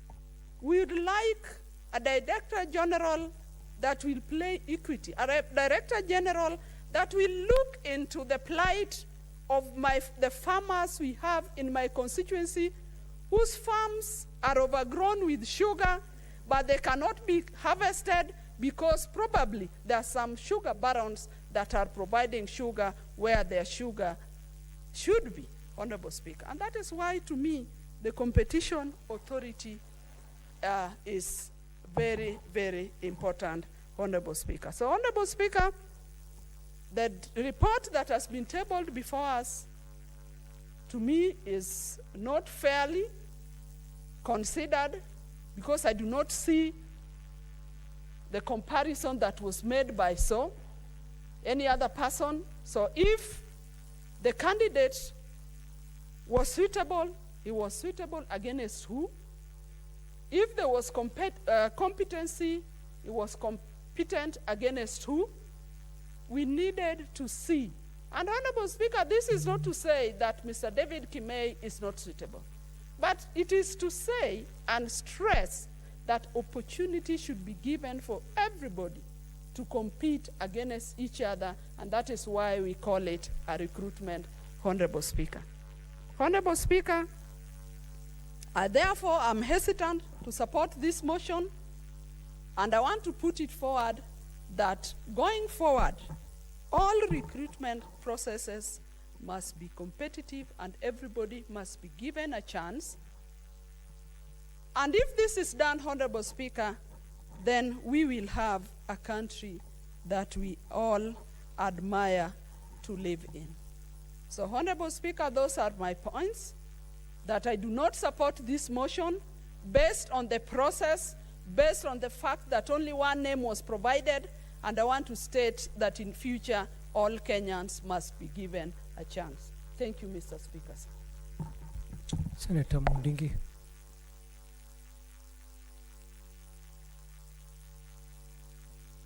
Asante Bwana Spika, naunga mkono kwa kuteuliwa kwa David ambaye ni Director General. Kulingana vile tunajua kukitokea nafasi ya kazi, huwa saa ingine kamati inakaa chini inachambua makaratasi, alafu inaenda inatangaza kama kuna nafasi ya kazi, na watu wengi huwa wanaenda wanaandika makaratasi na kupeana ile mambo imepeana pale kwa ile kazi. Ningeunga mkono kwa sababu kulingana vile hii mambo iko, kulingana vile nisikia senta mwingine akisema ilikuwa imetangazwa safari ya kwanza na pia ikatangazwa safari ya pili, na ndipo hapo wale waliandika makaratasi ikaenda ikakaliwa chini, na wale walichambua makaratasi wakaona David anafaa kuwa ambaye ndio general ambaye wa kufanya hii kazi. Kulingana na makaratasi ya David tumeona ile sura ameenda akasomea university, hata akaenda DC na mbali mingi, hata USA. Kwa hivyo ni kumaanisha kwa hiyo kipindi amekuwa akisoma, ilikuwa walichambua makaratasi Bwana Spika, wakaangalia amesoma vizuri. Tukiangalia kwa kazi kwa miaka 30 ambaye alikuwa na mtendaji wa kazi, tumesikia akiwa alikuwa director ambaye ni wa Kenya Lee, amefanya kazi huko na kama makaratasi yake mzuri, alifanya kazi nzuri. Tumesikia hata wengine center ambaye Ashoti alisema walikuwa wafanya kazi pamoja, na pia tukasikia hata alikuwa pia Egerton University alikuwa akifanya kazi huko Kaparaka, na pia hata Kenyatta University, na pia watu waliangalia hata mahali ingine kama upande ya Sure School of Monetary Studies, hiyo yote amefanya. Pia hata kuna mahali ameguziwa alikuwa anafanya kazi kwa Energy Regulatory Commission ambaye najua ilikuwa anafanya kazi kulingana, hiyo department ilikuwa inaangalia mambo ya Kenya Power, mambo ya KenGen na pia hata mambo ya Hoiro. Na najua mimi nikiwa nafanya kazi kwa KenGen pia nilikuwa sikia jina yake na aliweza kulainisha upande wa energy. Kwa hivyo naunga mkono kuteuliwa kwake kwa sababu amefanya kazi miaka mingi ambaye ako na ujuzi. Pia tumesikia Bwana Speaker alifanya hata kwa insurance merchant insurance, pia kawa kazi yake ilikuwa mzuri. Kwa hiyo Bwana Speaker, ningeunga mkono kwa sababu angekuwa ameanza kazi mapema kwa hii kipindi ya serikali ya muungano. Bwana Speaker, mambo mingi imeharibika, ienda ikawa angerainisha, kwa sababu najua wakati alitoka kwa energy, ndipo hapo miaka ingine iliyopita Bwana Speaker, tulisikia Kenya Power ile kazi ilifanya, ilinua transformers ingine asikuwa inafanya kazi vizuri, na ikawa kwa sababu hakuna competition ya kampuni ambaye ya kusambaza stima isipokuwa ni Kenya Power, kungekuwa na zingine labda angetupa ujuzi wa kuwa kuko na competition ya stima ya Kenya Power. Pia Bwana Speaker, mambo mingi ile tunataka ifanyike, tunasikia kama tunataka kama ni mambo ya agriculture, vitu nyingi, dawa ya kupiga dawa, kama vitu kama Embu County kuna kitu inaitwa Mirasto Kumogoka, iende ikawa angekuwa ameangalia dawa ambaye inaweza kutusaidia, ndio ile mira yetu na Mogoka iweze ukanja ile inafaa vizuri na iwe mzuri, ndio watu wasiwe wanagonjeka. Pia mimi naunga mkono kwa sababu department nyingi angekuwa amesiangalia. Kwa hiyo Bwana Speaker, naunga kuteuliwa kwa David aweze kutufanyia kazi na kuwe na ataangalia kuwe na competition kwa kila department, ndio kila mtu aweze kufanya kazi kulingana vile inafaa. Pia angekuwako akianza kazi iende ikawa atakuja na ujuzi, ingawa ako na miaka mingi ambayo iko pale mbele, anaweza kuwa atatupatia ujuzi vijana wetu huko nje na kila kona zote, ataweza kututafutia kazi na watakuwa anafanya kazi kulingana ile inafaa kulingana na ujuzi wake. Kwa hivyo naunga mkono serikali ambaye ni ya muungano, tumsapoti na masenta wote ndio tuweze kuona tutufanyia kazi namna gani. Lakini Bwana Speaker, ile kitu napinga ni mtu ambaye ndio kila mtu akisema, wengine wasema iende ikawa wangeletwa majina watatu maili. Kazi yetu ni ile jina moja tu ambaye ni Antiven tumeletwa hapa. Hiyo ndio kazi yetu ya kuchambua makaratasi yote na kila kitu yote hapa, ndio dakika ya mwisho tumpitishe ndio aweze kufanya kazi. Kwa hiyo Bwana Speaker, mimi naunga mkono. Ile nakataa naye ni wale watu wanasimama wakisema huyu ni akaunti hii, ni akaunti hii. Ni kama watu wengine wanataka kutufunza, wanataka kulete sijui, wengine wanasema ni wa mlima, wengine sijui watasema sasa kwao itakuwa namna gani. Kwa hiyo Bwana Speaker, ningepinga maseneta wale wanakuja kuongea mambo ambaye haieleweki katika seneti hii. Kwa hivyo Bwana Speaker, mimi naunga mkono. Asante Bwana Speaker. Thank you. Senator Eric Okongo.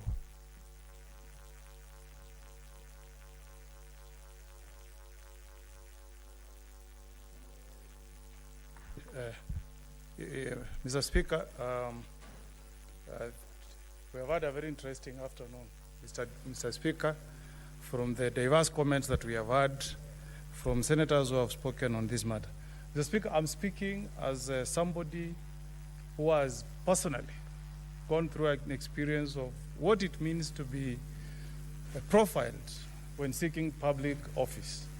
I had Senator Ososi give a chronology that when Kenyans were given an opportunity to apply for these positions, the first list was rejected because maybe there was a candidate that the government had in mind. Mr. Speaker, in 2013, around 2011, I applied to be the chair of EACC.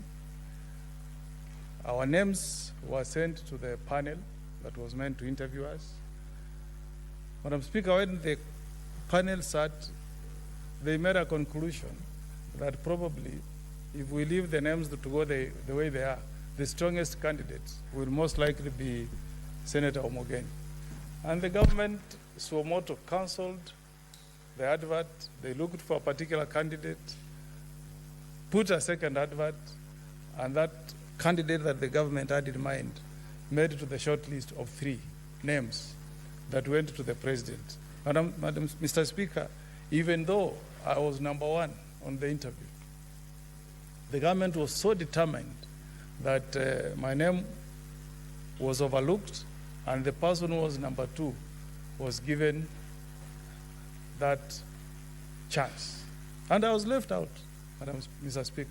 So when we hear issues being raised, Senator of Embu, about other Kenyans who have been denied an opportunity, it touches me at a personal level because I know how one feels. If you come out and you expect fairness from the appointment process, but you find that because you don't have the right connections, you are left out. My contribution before this house this afternoon is that, Mr. Speaker, we should give equal opportunity to a Kenyan who has the requisite experience and who has expressed interest to serve in the public service or in any parastatal. It is not, Mr. Speaker, about us trying to profile anybody. If the unfairness was to an Embu, Mr. Speaker, I'll have the same sentiments.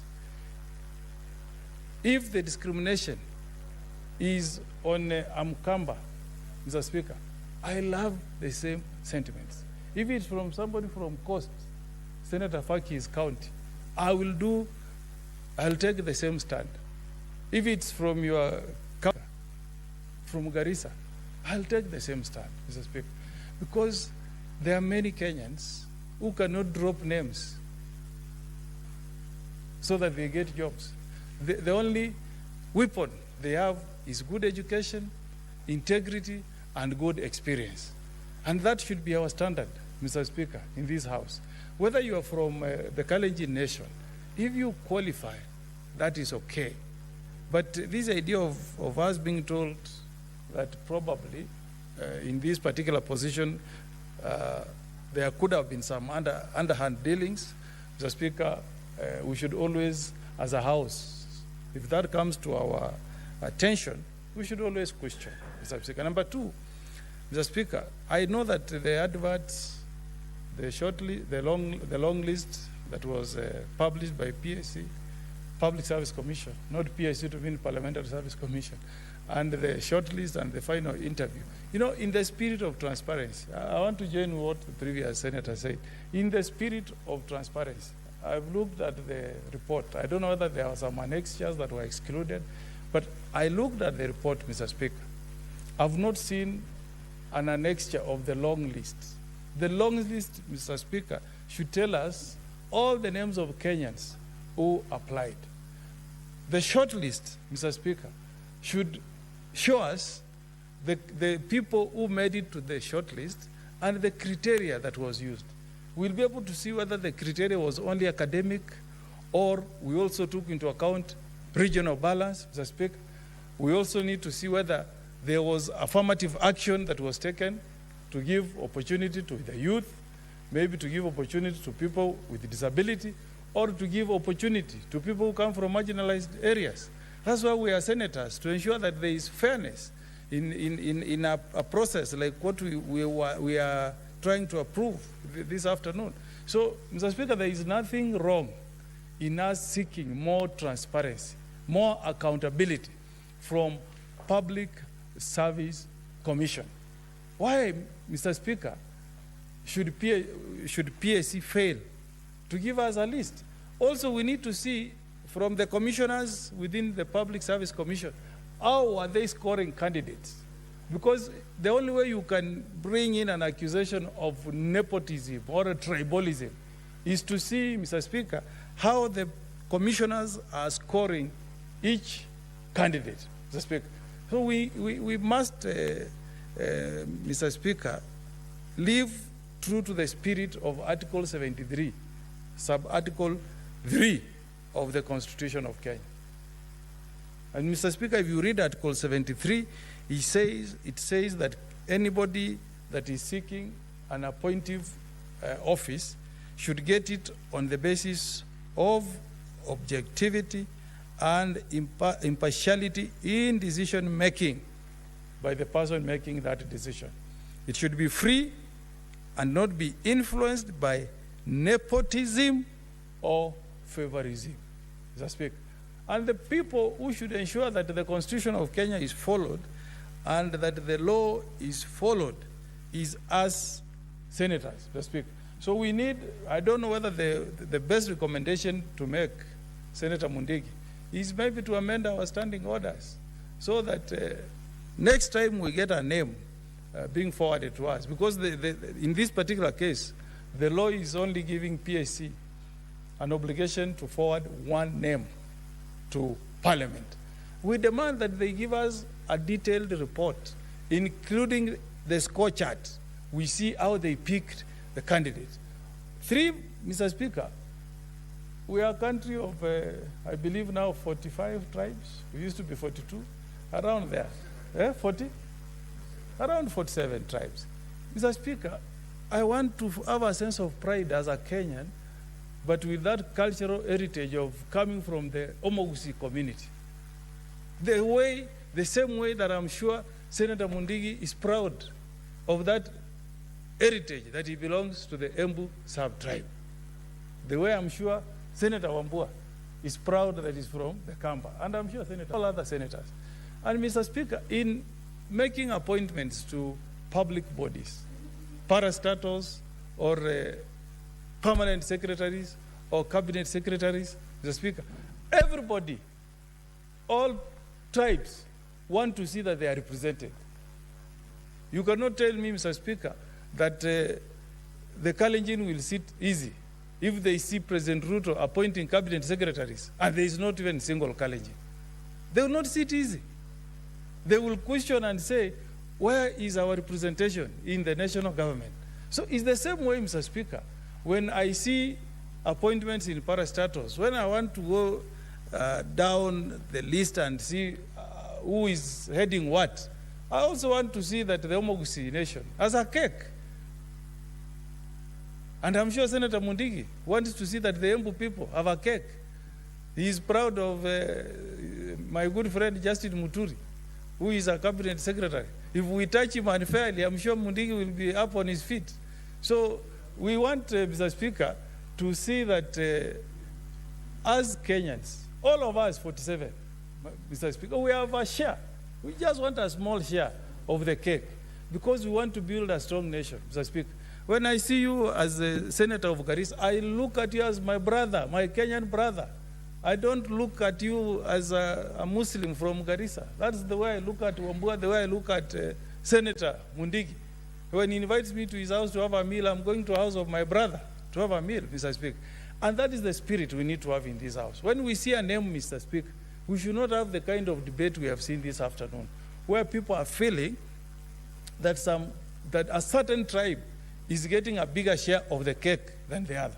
Let us promote brotherhood, oneness. We build one Kenya that we are all proud of, Mr. Speaker. If you go to Somalia, 90 years ago, Somalia was a strong nation.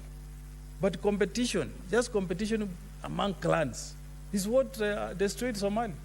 A country that has had huge potential. But just that competition for who is having what position, who is controlling what, is what destroyed Somalia. We don't want to reach there. We don't want to go there. Our diversity should be our strength. You know? So if Public Service Commission is watching, let them not subject themselves to these kind of doubts that we have seen this afternoon, Mr. Speaker. The fourth point I wanted to make, Mr. Speaker, there are constitutional bodies in this country that have been given prominence in our constitution. We have Chapter 6, Mr. Speaker, where we have created a body called Ethics and Anti-Corruption Commission. And that is the body that is tasked with ensuring that Chapter 6 is complied with. Before we had the 2010 Constitution, you could appoint anybody to public office. There was no requirement from any public entity that you go to EACC and get a clearance. There was nothing. You could be a crook, but as long as the president has said you get an appointment, you get it. But there was a paradigm shift in 2010. And we said we want integrity to be an integral part of our national ethos and values and our leadership. That's why, Mr. Speaker, anytime you are seeking public appointment, Mr. Speaker, you will be told, go to Ethics and Anti-Corruption Commission and seek clearance. What worries me in this report, and I've tried to look at the meat in the conclusion of the committee, I'm not able to get it. There's just a mention at page 33 that EACC, and I believe, I don't want to have any doubt that EACC has nothing personal against David Kibet Kemei. I don't think anybody at EACC has anything personal against this Kenyan. But, Mr. Speaker, they have written to Parliament raising an objection, okay, on the basis that there was a court judgment where the KMTC board was surcharged. I don't know how the committee was able to navigate around that objection that was raised by EACC. If that objection was from someone like Mundigi, I'll say maybe Mundigi, those are his political competitors. But you know, Mr. Speaker, this is from Ethics and Anti-Corruption Commission. There is a chance that the guy heading EACC, my good friend, does he know this gentleman? But because he's there to ensure that Chapter 6 is complied with, he had a constitutional obligation to disclose to Parliament that they are about to approve as these issues. The question I'm asking, Mr. Speaker, how are we going to encourage EACC to look at Kenyans who have questionable integrity if every time they write to us, we ignore their objection? They are going to give up. They will say, there is no need of writing to Parliament. Our input will be ignored, even when they are backing it with a court decision. In 2007, this country was almost going into war. Almost.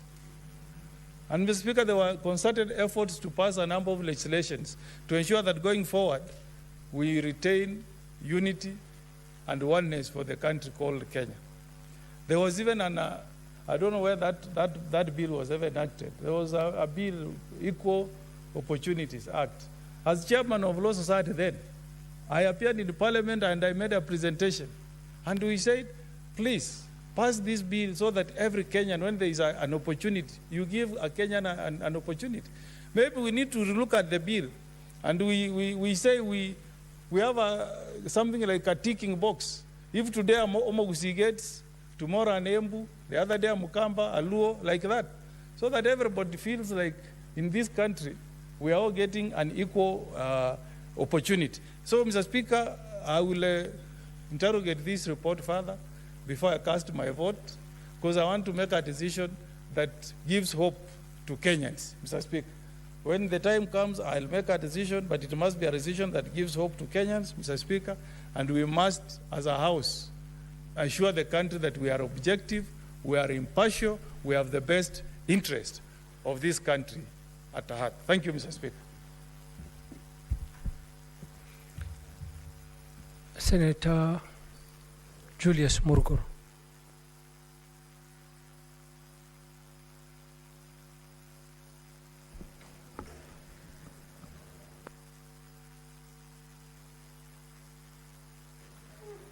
Thank you very much, Mr. Speaker, for giving me the opportunity to also add my voice to those of my colleagues. I support the motion by saying that Mr. Kemei comes in with a lot of positive credibility from both those who sat and heard him and interviewed him. They have a lot of positive remarks and recommendations after his name. And also, he comes in with a wealth of experience from previous positions he has held. And therefore, he suits in to be director of general, the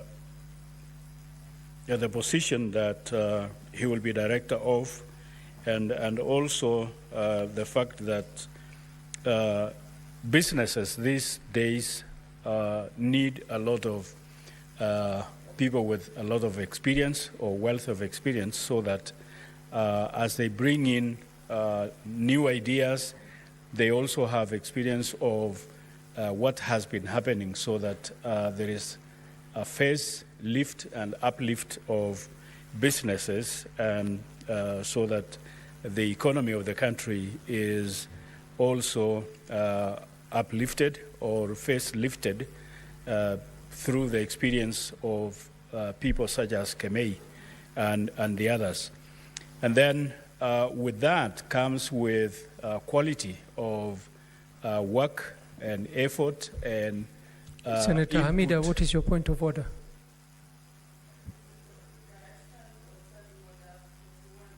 Senator Hamida, you don't have the mic. Mr. Speaker, I stand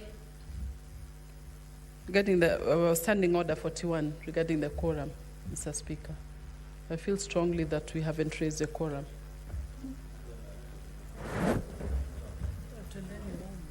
Clerk.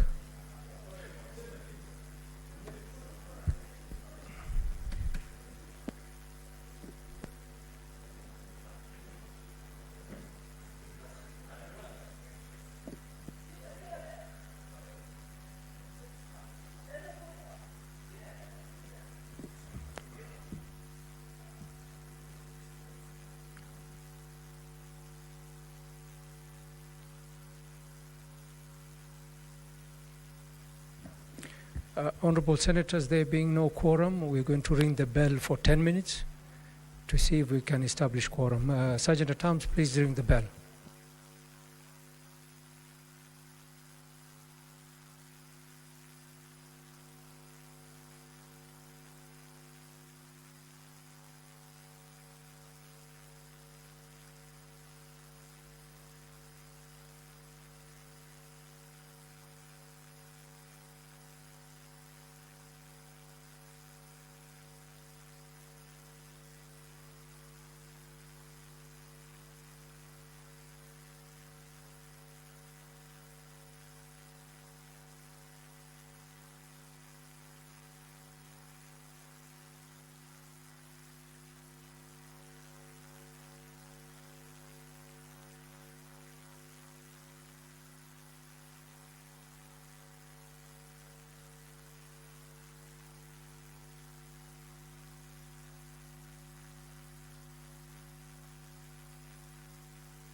KDIC, safer, stronger together. Mwanamke, kwa nini unisikizi? Labda ninakuwa kiziwi, ama ni hao unaosema ndo hayana maana. Eti nini? Oh, kumbe pia una matatizo ya kusikia. Wewe unafanya nini hapo lakini? Achana na kalume wangu. Yaani leo sina muda kujibizana na wewe. Nitakwambia kitu kimoja tu. Mwanamke hapigani mume, hupigani yeye. There's something more important I want you to do. Who is calling? Olga. Just tell him that it's Olga. Wildlands. Friday night again. Greetings in the name of the Most High, Jah Rastafari. My good name is Marley Moses, the positive warrior, alongside... Yes, sir, DJ D-Rage, the baddest. Each and every Wednesday from 10 p.m. on KBC Channel 1 TV.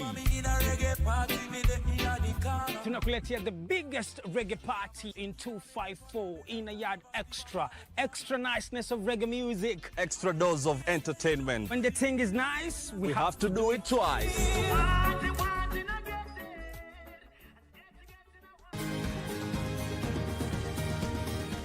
Thank you for joining us on Healthy Living. Stay connected to Voice of America at voanews.com. A look at your kidneys and how they impact your health. And an expert discusses chronic kidney disease and how to protect yourself. And Ivorian psychologist Noor Bakayoko shares some insights on bullying and what can be done. It's important to avoid major events or major health crises. How do you know if your cough is due to a serious condition? We'll have some answers. Stay well and strive to make every day a healthy day.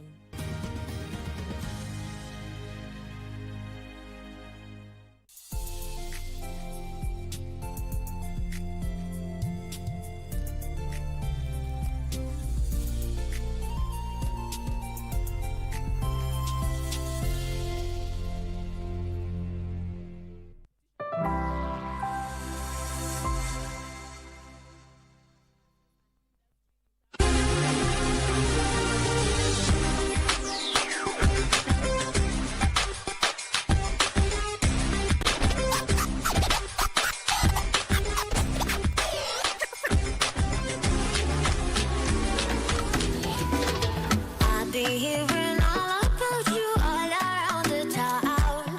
You can't blame me, Nikki, talk about